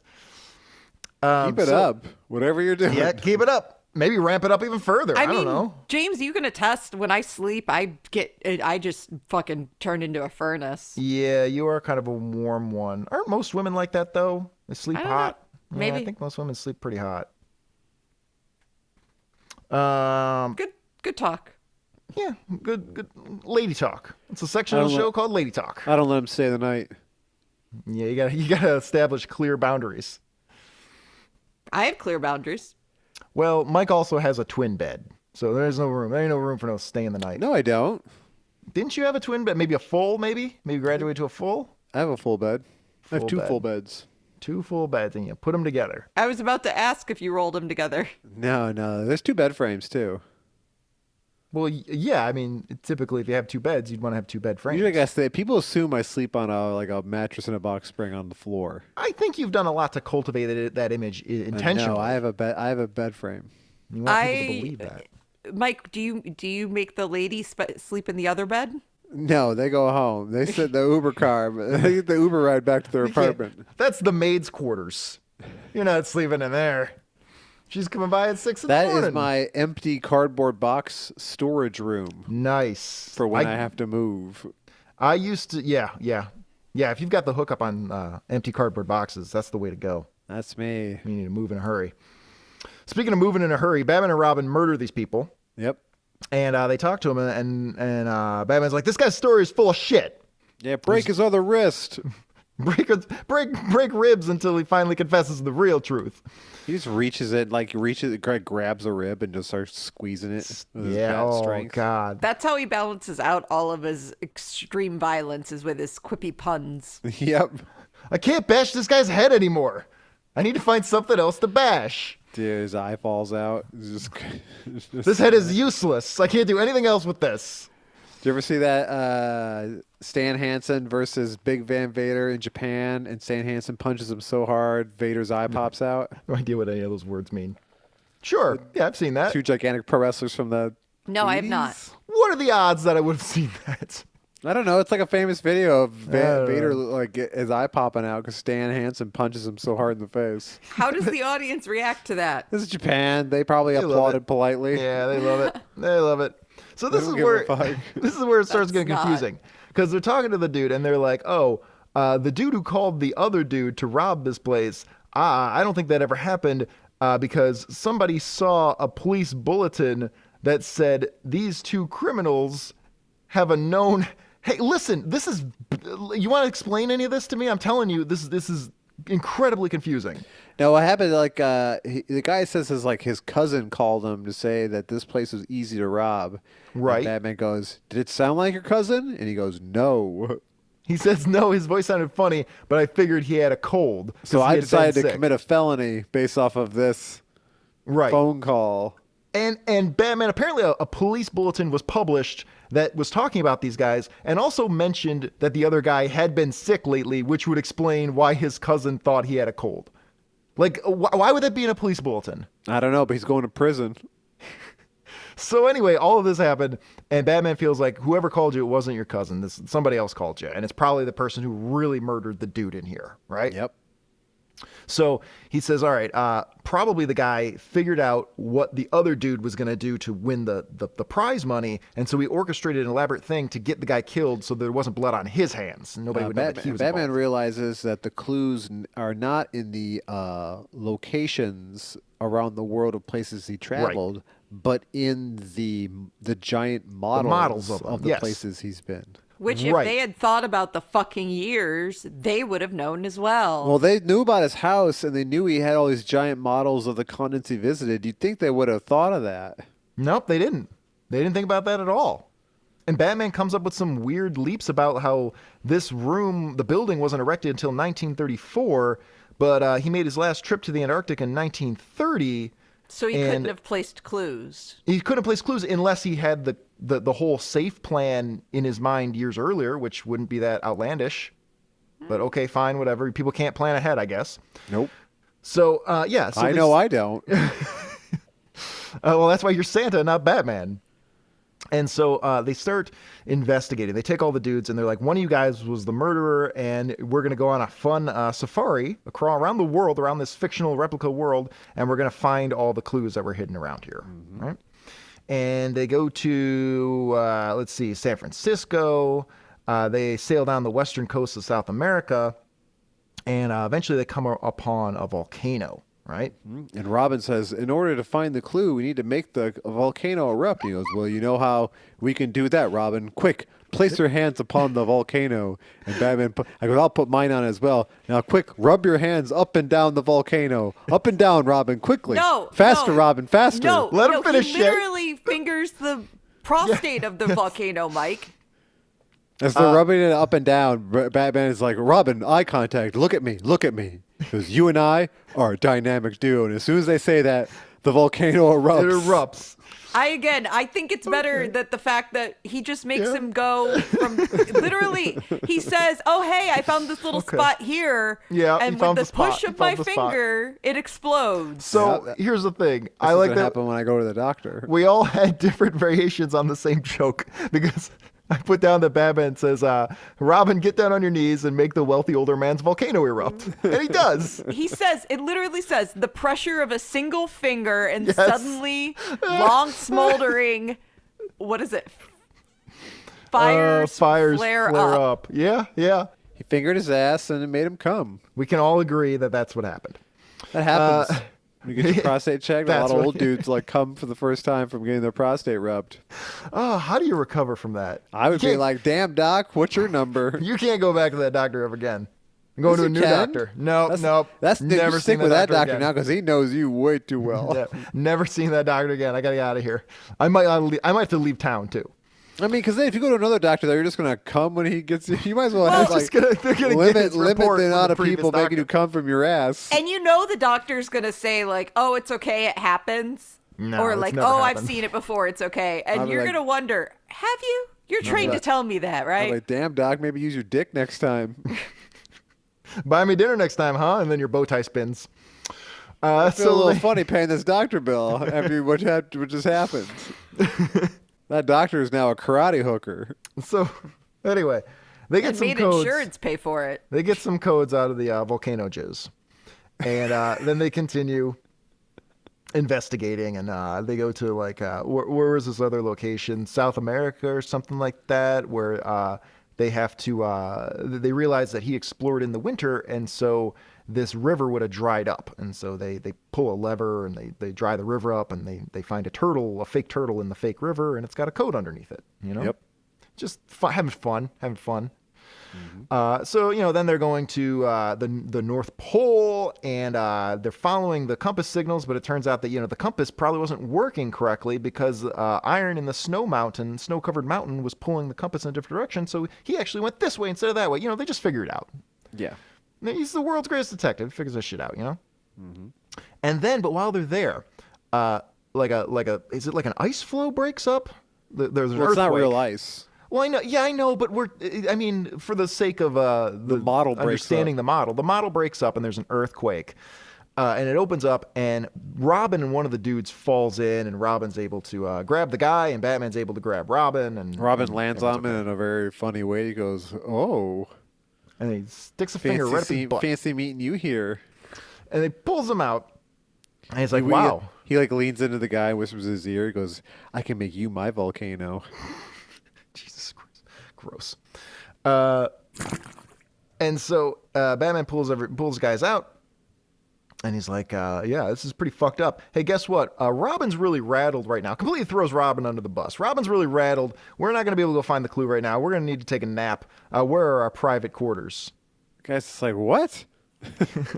Aren't we done? Like, we're like 5 minutes away from finishing this. All What are you right, I talking about? guess go have a room over there. Well, he You guys offers- gonna, like get undressed. He offers them 2 rooms, and Batman says, no, we'll share. Like, it's like, what are you gonna do? You're just gonna lay down in your costume that you've been sweating all day? Like, we're in a giant mansion. What What the fuck is happening? So then we actually don't see them in the room. We just see the door with their dialogue bubbles popping out. Them talking loudly. So they're talking loud. So we don't know what's going on in there or what state of dress they're in.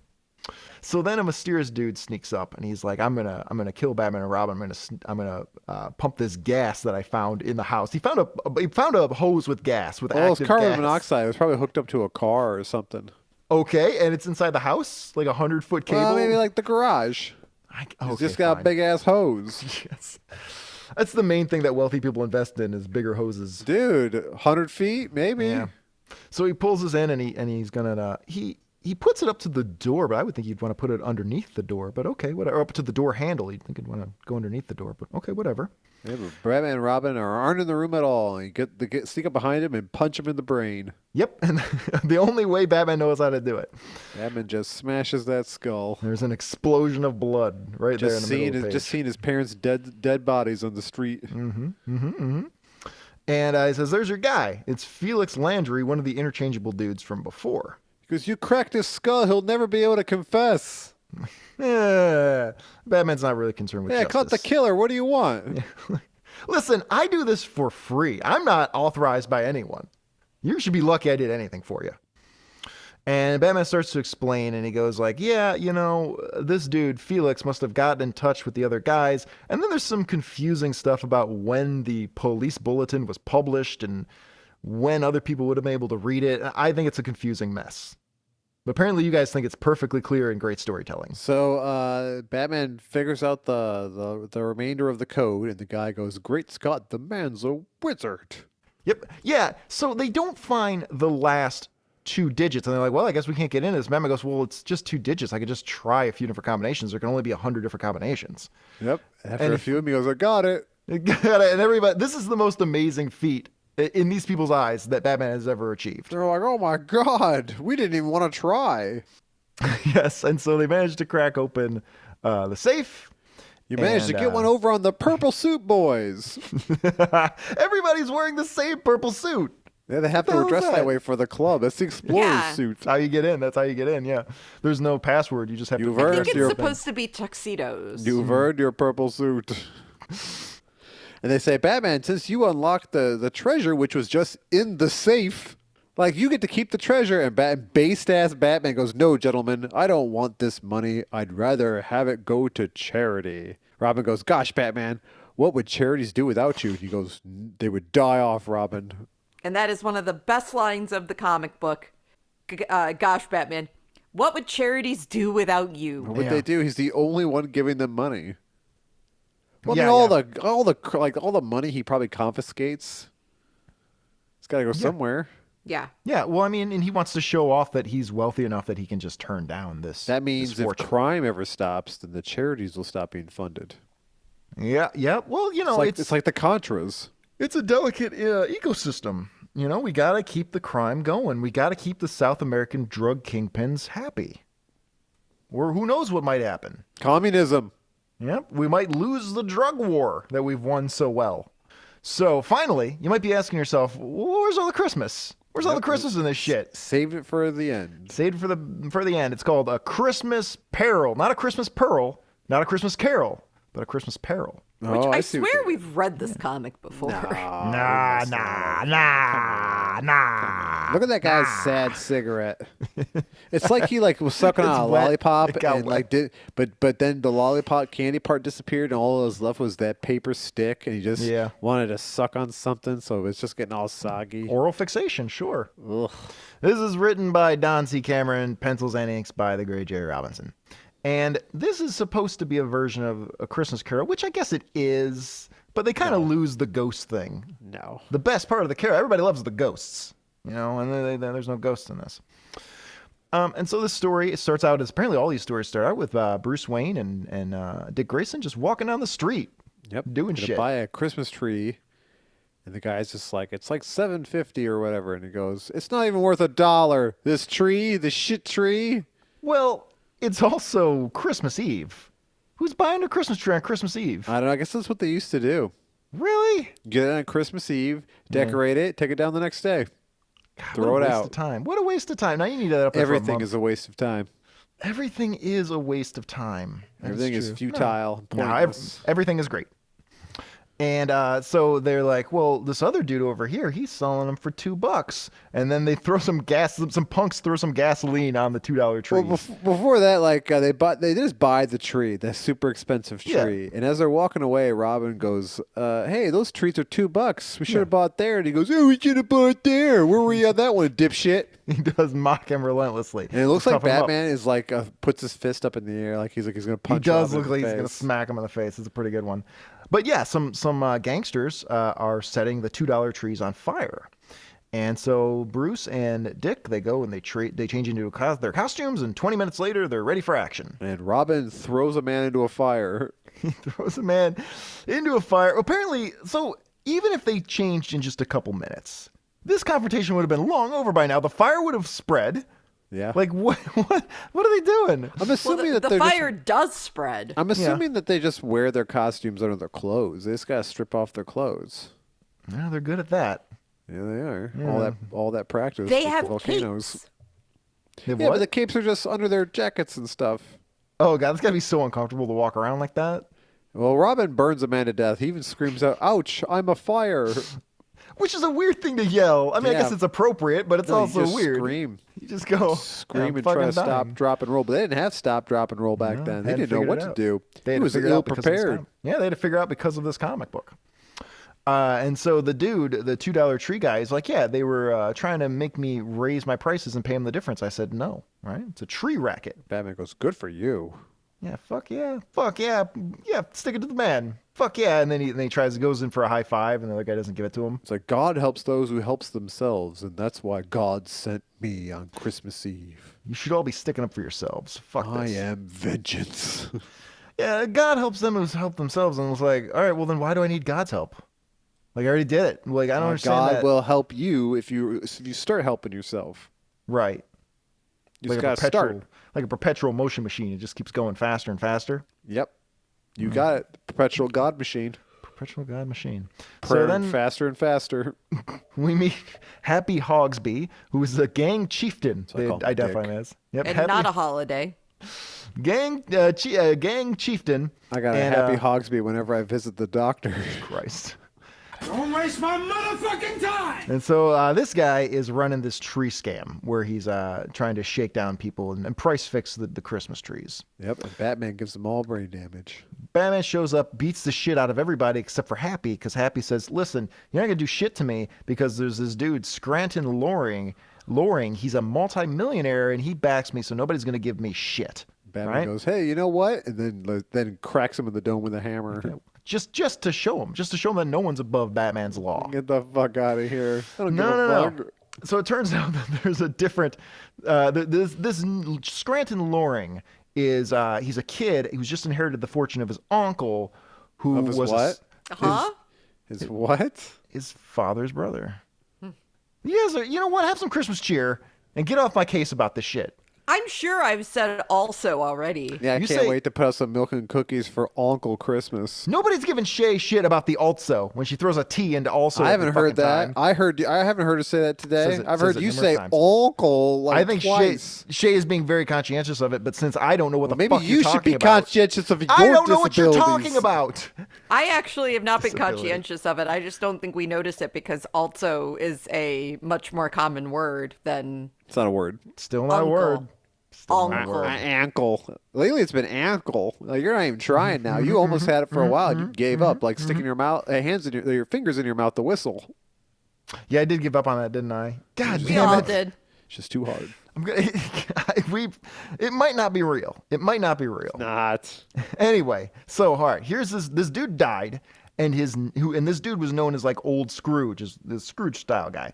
And now his nephew, who is a child, has inherited the money, and he is now defending Happy Hogsby and helping price fix this whole Christmas tree debacle. Right? This kid, the first book he ever read was Atlas Shrugged. I've read Atlas Shrugged, by the way, over 1,000 pages. That makes sense. No, it doesn't. I need to know. I need to know what's going on. A whole lot of sense. I need to know what's going on out there. No, it's funny because there's no one who cites Atlas Shrugged who has ever read it, and anyone who uses it for like their political point clearly didn't read it because like the conservatives like to glom onto it, but if they actually ever read it, there are huge passages in there about how anyone who believes in God is an idiot and needs to be eradicated from society. Like, she was really, really anti-religion or anti-faith of any kind and thought it made you weak. So I'm not saying I agree with the book, but I'm saying is that it's clear when I see like Glenn Beck or somebody talk about this book and cite it, clearly he didn't read this shit. Why is Glenn Beck religious? Well, I don't know if he is, Glenn but Beck he's is certainly dead, right? No, he's around, but No. he's certainly appealing to the religious right, for sure. Anyway, so we're gonna see this kid in a moment, but before that, this dude's his father's other brother has dressed up like Santa to come greet him, and he's like, "Hey, I'm gonna come in and I'm gonna see my little Scranton Loring, my nephew, and I'm gonna show up as Santa for some reason, and he's gonna love this shit." Right? He's like, because little kids love Santa, but he doesn't realize this kid is like 13. He's 13 to 16-ish, something He's already like that. beaten off. Yeah, he's by the time you're 13. If you're 13, you haven't beaten off yet. What's going on? Yeah, I don't You're know. gonna, you're gonna start making poor decisions. Start beating off. Yeah, I mean, that's why you need Mormonism. Yeah. So, this dude dressed up as Santa, he comes in to talk to him. He's like, "Hey, listen, Merry Christmas." And the guy's like, "Who the fuck are you?" And calls for his butler to come in here and kick the guy out. And he explains, No, I'm your father's brother, Timothy, and the court sent me to be your guardian.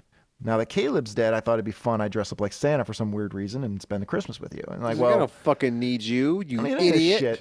Yeah, I don't need any of this shit. All I care about is money. Money is cool. Everything else is stupid. Yeah, sounds like James. Kind of right. And so he's like, "Well, hang on. Don't you want to like do Christmassy things?" And he's like, "No, fuck. I want to think about money. That's all I want to do, and I'm proud about it." Right.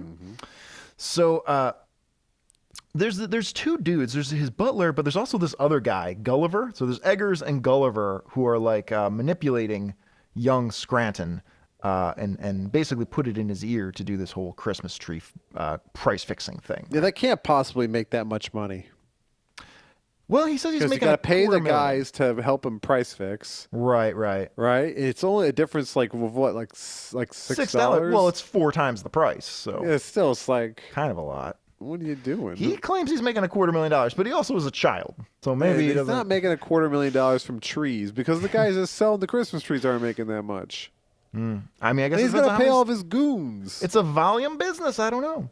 And then in the midst of all this, they're arguing about this, and then Batman and Robin show up, and Mr. Timothy, is it Timothy? Mr. Timothy says, "Hey, Scranton, look at this. Batman and Robin here. Isn't that exciting?" And he goes, "Why? They're stupid too. Anything that isn't about money is stupid." Yeah, and Bruce Wayne's like, this motherfucker is spitting. Yeah. It was fire, This man. is when we need that scene of Batman backhanding Robin and summoning Yeah. this kid. Yeah, fuck yeah. And so, I don't know, they get in a fight about something. And so they decide they're going to take young Scranton and they're going to show him how much he's destroyed the citizens of Gotham with his Christmas tree scam.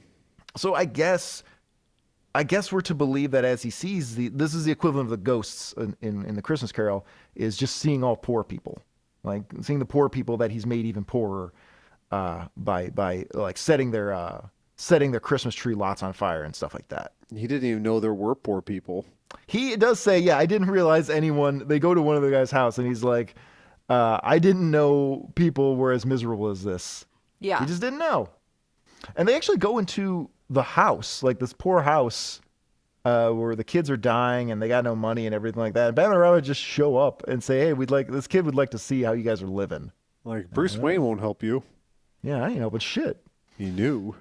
I gotta let you guys fend for yourselves. You gotta fend for He goes, yourselves. well, I guess I can give them some money. He goes, that's the least you can do, Scranton. Yeah, that's the fucking least you can do. You could also call off this whole Christmas tree scam, which really this whole thing seems a little bit beneath Batman as well. Yeah, Like this well, I whole mean, Christmas tree scheme? arson. Yeah. Well, yeah. It might burn down the city. That's true. So the two guys, Eggers and Gulliver or whatever, they decide this Timothy dude, he's going to be a problem, dressed up as Santa. So they whack him in the back of the skull because they learned it from Batman, and they tie him up. And they're like, I don't know why we did that, but He's dead. we'll see. Well, they tell him, like, you actually don't get custody of the kid until January 1st. And so until then, we're in charge of things, and we're actually orchestrating this whole scam and using the young kid for it. And so they take the young kid around to the hospital, and they see that like this other dude who sold trees is dying, and they don't have the money. And he's like, "All right, I'll give him all the money. Here's my credit card. It's cool." So the kid's heart is melting. So he decides, all right, I'm sick of all this shit. I'm going to go and talk to the guys who are in charge of this. I'm going to talk to Mr. Hogsby. I'm going to talk to Mike's penis. Yeah, talk to my penis, dude. And I'm gonna like use my forefinger and my thumb, Nice. Make the urethra talk. Nice.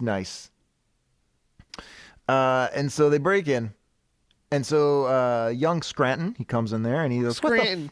What the fuck is going on? You got Santa tied up here. You got a gun to his head. What the fuck is this? And Mr. Hogsby go, yeah, we're just using you, but don't worry, we're just gonna murder your father's brother dressed up as Santa, and we're also gonna murder you, a child, because that won't look conspicuous at all. Yeah. And Batman starts punching people in the face. Batman shows up, and he was just gonna punch people in the face anyway, but luckily it turned out it was the right people. And this is a meme. It says, Batman punches a guy in the face, and he says, "Your day of using guns on children are over." That is great. That's a meme. Oddly specific thing to tell a guy. That could be a meme. If anyone wants sure. to meme that, send us memes of. You're seeing it on the Spotify or the YouTube version right now. Yeah, You can meme that. you can I'm meme still anything. really happy that Uncle Timothy is like, oh wow, this is bad. That kid got kidnapped. I don't feel bad about it. Well, I mean, it all worked out. Yeah, it all worked out. So Robin took the time to swing from the only chandelier in the room to kick a guy in the face. He had to wait for somebody to be in the right spot, and he kicked him in the face, and broke his nose. Yeah, Drove his sinuses into his brain. And one of the bad guys pulls a gun out and he's going to shoot Batman, but Scranton gets in the way and says, "I deserve to die for what I've done." And so because of Batman's cat-like reflexes, says, "The only thing I'm sorry about is that I saved you from the electric chair." Jesus Christ. Cold as Yeah, that's ice. fucking intense. And again, this is Christmas trees. Well, Yes. I mean, he tried to shoot. He was going to shoot a little boy. Yeah. And Batman's just like, "Fuck you." Something tells me he was gonna say that no matter what. Like this, Batman is clearly unhinged at this point. Well, he said that he saved by stopping him from killing that boy. He was like, because of that, you won't get the electric chair now. Oh yeah, I guess that's the point he's making. Is that Yeah. maybe I should have let you kill him so that you would get the electric chair. Instead, I'm just going to have to murder you right now. Yeah. When I just make your skull into paste. Yeah. And so the kid's like, oh wow, this was horrific. I should not have been exposed to any of this. He's just like, and the little kid just goes, "I just realized because of all this, I don't really care about money, and I just want to be like the other boys." And manic as fuck Batman grabs him by his shoulders, wide-eyed. He goes, "Of course you do. Of course." You just want to be like a little boy. You're just hurting because your parents were killed in the street and you had to watch it. And you've got all of this money. And Dick Grayson turns to Bruce because he sees how happy Bruce is. And this kid just wants to be a regular boy. He goes, "Batman, I want to just be a regular boy too." Does this mean I can quit? He goes, "Never." He throws Robin out the window.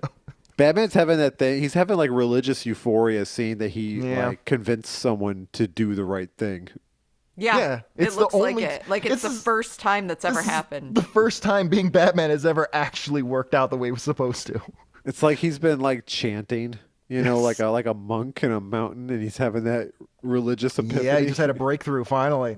Batman's like, "Yeah, I can stop being Batman now." I did it right once. What was And like so- the break the monkey paw wish? Like he wished to be Batman to avenge his parents, but the only way to break it is if he teaches one person to do the right thing. And he's been doing this for years. It wasn't supposed to be this hard. It was supposed to be something he figured out over a couple days. So the kid wants to take his fortune and buy toys for all the kids, wasting money. Terrible way to use that. And fortune, here we yes. see Batman's jalopy plane is also a hovercraft. He's outfitted the Batplane with all the presents so that they can then drop into people's chimneys. How is the Batplane remaining stationary above the building? This is your issue with it, is that it has Does- drone abilities. Does the Batplane have Batman's face cease on the front It of does. it. Oh, fuck yeah, it does. It's a battering ram. How else are you supposed to know? Yeah, you're right. Yeah, a battering ram for when he wants to 9/11 some buildings. Sometimes he feels that that's the way to take care of things. whatever he needs to do to teach a young man to do the right thing. So Look at that jalopy plane just stationary. The plane isn't Yeah. a jalopy. It's just covered in presents and wreaths and No, stuff. it's a jalopy plane, bro, and it is just stationary. Like they're using a rope ladder to come up and down. It's just I sitting think there. they may have put sled feet on it. Oh, Dude, yeah. how does this plane work?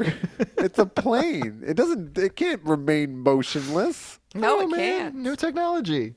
So Although Batman. there are no propellers Jesus on this Christ. plane. This was Not gonna let this 1945. go. Not gonna let this go. So Batman and the kid and Robin, they drop down the roof and they drop off some presents, and then they also they buy like a new like a Christmas tree depot for one of the dude who's in a hospital. And it's like, oh great, everything's been great. Still dying in the hospital though. He's still burnt and beaten. Yeah, my spirit is still destroyed. He's like, his wife's weeping because his dick burned off. And then they all just turn to the camera and say, Merry Christmas. Will you stay with me? And she leaves. Well, I mean, you know, I've she's always still wanted young. a family. You know this. Dude, she's still young. Dark. She is vital. She is vibrant. Right, she's not gonna waste her. She's not gonna waste her precious years clinging to this vegetable. A guy who at most is going to sell Christmas trees. That's Dude, the he's best a thing he'll do. He turned into a dickless potato. No, fuck it. This lady's still got the feather in her hat. So then, yeah, they all turn to the camera and they go, Merry Christmas. And they even say, like, he even introduces himself as young Scrooge Loring, but that won't be my name anymore. Maybe stop saying it. But then his uncle and Uncle Tim and Scranton have a horrific realization as Batman and Robin break the fourth wall, realizing that there is a fourth wall to break. There's a fourth and wall they're in a not comic real. book. They're in a comic book, yes. And they're looking at some idiot who bought this comic book. The existential horror of their existence. Some idiot kid who almost certainly did not back the sixth war loan. What'll happen when they stops reading the book? Will I continue to be? I mean, I worry about that sometimes myself. Like, what happens? Does existence just cease? What's going on? Whose comic am I in, you know? If it does cease, you won't know. That's terrifying. I need to know. I need to know what you happens. won't know. There's nothing to be scared I of. need to know. There's nothing that keeps me up more at night than not knowing. And knowing that I'm not gonna know. Do you want some mushrooms? That'll help. Yeah, that might help. Merry Nah. Christmas. Go to Fractal World. There's some existential horror for you for Mike, Christmas. we talked about giving James mushrooms. Yeah, we've Oh talked yeah, about it. did I said not to do it, right? You did. Probably Yeah, not. that's the right decision. Everything either has zero effect on me or, yeah, I go right through the moon. No, just have a bunch of Mike Tyson edibles. Yeah, maybe. That's probably where you should start. Merry Christmas. What do we think of this? I like this. This was a wonderfully festive book. This was, yeah, this was very fun. I'll Shée? give it. I'll give it 5 Christmas ball ornaments. Shée, what do you think of this book? I thought it was pretty good. I'll give it 3 ho-ho-hos. I mean, I greatly enjoyed it, and you know, I got the Christmas cheer, so I'm going for 5 out of 5 volcanic eruptions. All right. Oh, a little bit of a ghost load at the end there. Well, it was 5 times. In fairness, by the 5th time, Me at the doctor's office. yeah, Maybe over at James's house. He's got them long guitar player fingers. yeah, I know. I got that octave spread. You can octave spread me. Hey, oh, hey. Gross. All right. I gotta skip a meal, We should talk about what's happening next time, which we don't know. which we don't know. The mystery of 251. 251, the year 2024. Good And, lord. Good yeah, lord. I know. It's probably too many years. Too many years. Although it's the year we get Trump back. Yes. Oh God, I want to see how that comment's going to age because I don't know anymore. And we've got a wonderful wheel here. We're going to spin the wheel. We're going to see how things turn out, we're going to let the Holy God Wheel pick what we're going to look at next time. And of course, as always, we need to listen to a little spinning music to do it. Weirdly enough, this song has been in my head for the past week, possibly because of the Christmas connotations and kind of the Christmas season. But I only today realized it's a spinning song. Oh, hey. And yeah, I realized it was a spinning song. It's Joey D and the Starlighters' Peppermint Twist. Oh, hey. Listen carefully.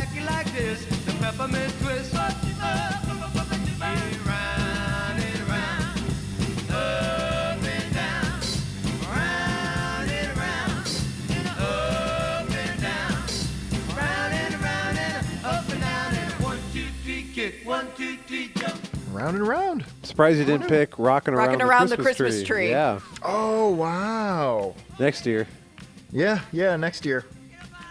Well, we can definitely spin to it. I miss the days when you could make up a dance in a song and just tell everybody in the song that this is new. How? You still can. That still Soldier happens. Boy, Cha-Cha Slide. Yeah. Yeah, I guess you just... But you don't know that when you're recording the song. You can't just stay TikTok in the song. dances. That's what that I is. guess so. But you don't know when you're recording the song that it's going to be a hit dance that people want to do. Like, you just put that in the song and told us it was the new hit dance, but the dance hasn't come out yet. There's no internet, dude. It was so weird. You just get away. The arrogance. The arrogance is what I say. Peppermint Twist is when you have a candy cane up your butt. So we got 64 James, will options you be here. my Christmas candy cane? I can't wait for the generic Merry Christmas text I get from Mike at every Christmas. I look forward to it all year. Does anybody have anything they want here? 64 big options. I want Your Vote Matters. Your vote is vital. Your Vote is Vital, or the Doom Buggy Punisher comic. Okay. Shée, anything you're humping for? Anything you're pushing for? Rip Hunter. Rip I Hunter see could be on there, fun. that'd be Metamorpho. That Turtles comic where they go back in time and convince Hitler to kill himself. Air Raiders. All right. Let's figure out what we got. Spinning. Struggling. And it's gonna be.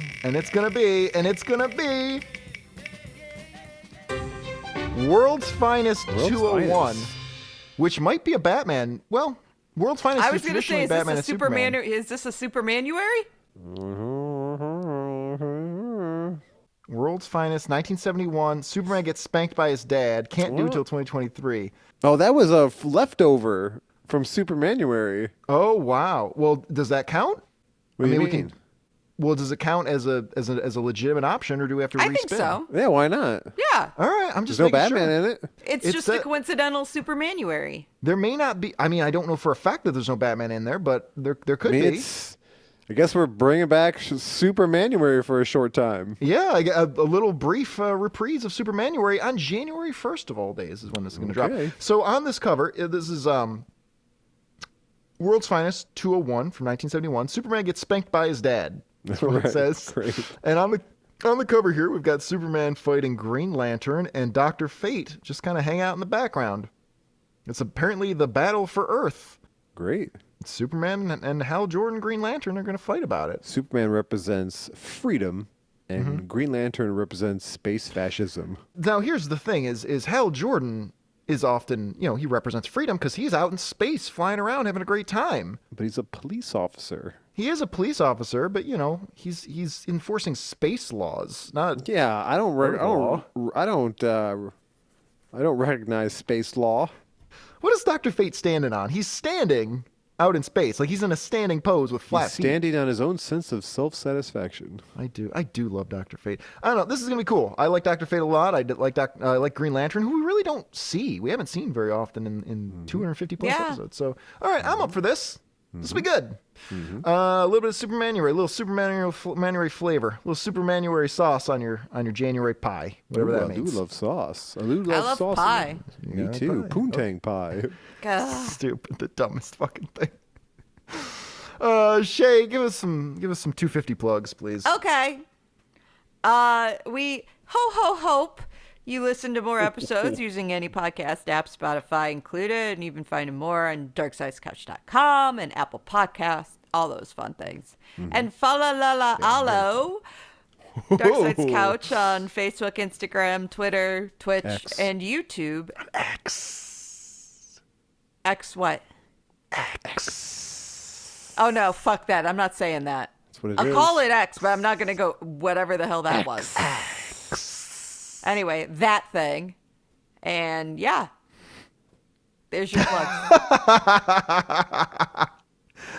You had a little bit of a ghost load at the end there, too. Yep. Kind of just petered out. Well, no, you guys came in with the X stuff. I was good then. Shée, if you don't say it sexy, if you don't say X, then we're going to have to do it. Right. Elon loses if you don't. Yes. We got to support Elon. Look, he's going through a hard time right now, all right? He's He lost bought a lot. Twitter to save America.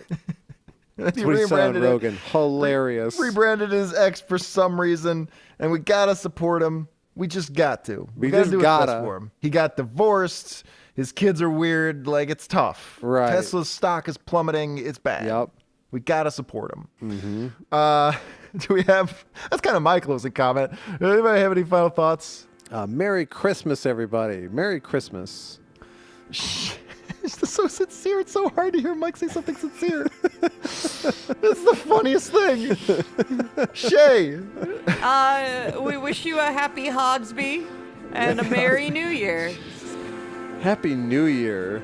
Ta-ta for now, Cushion Crusaders. We'll talk to you next time on the couch.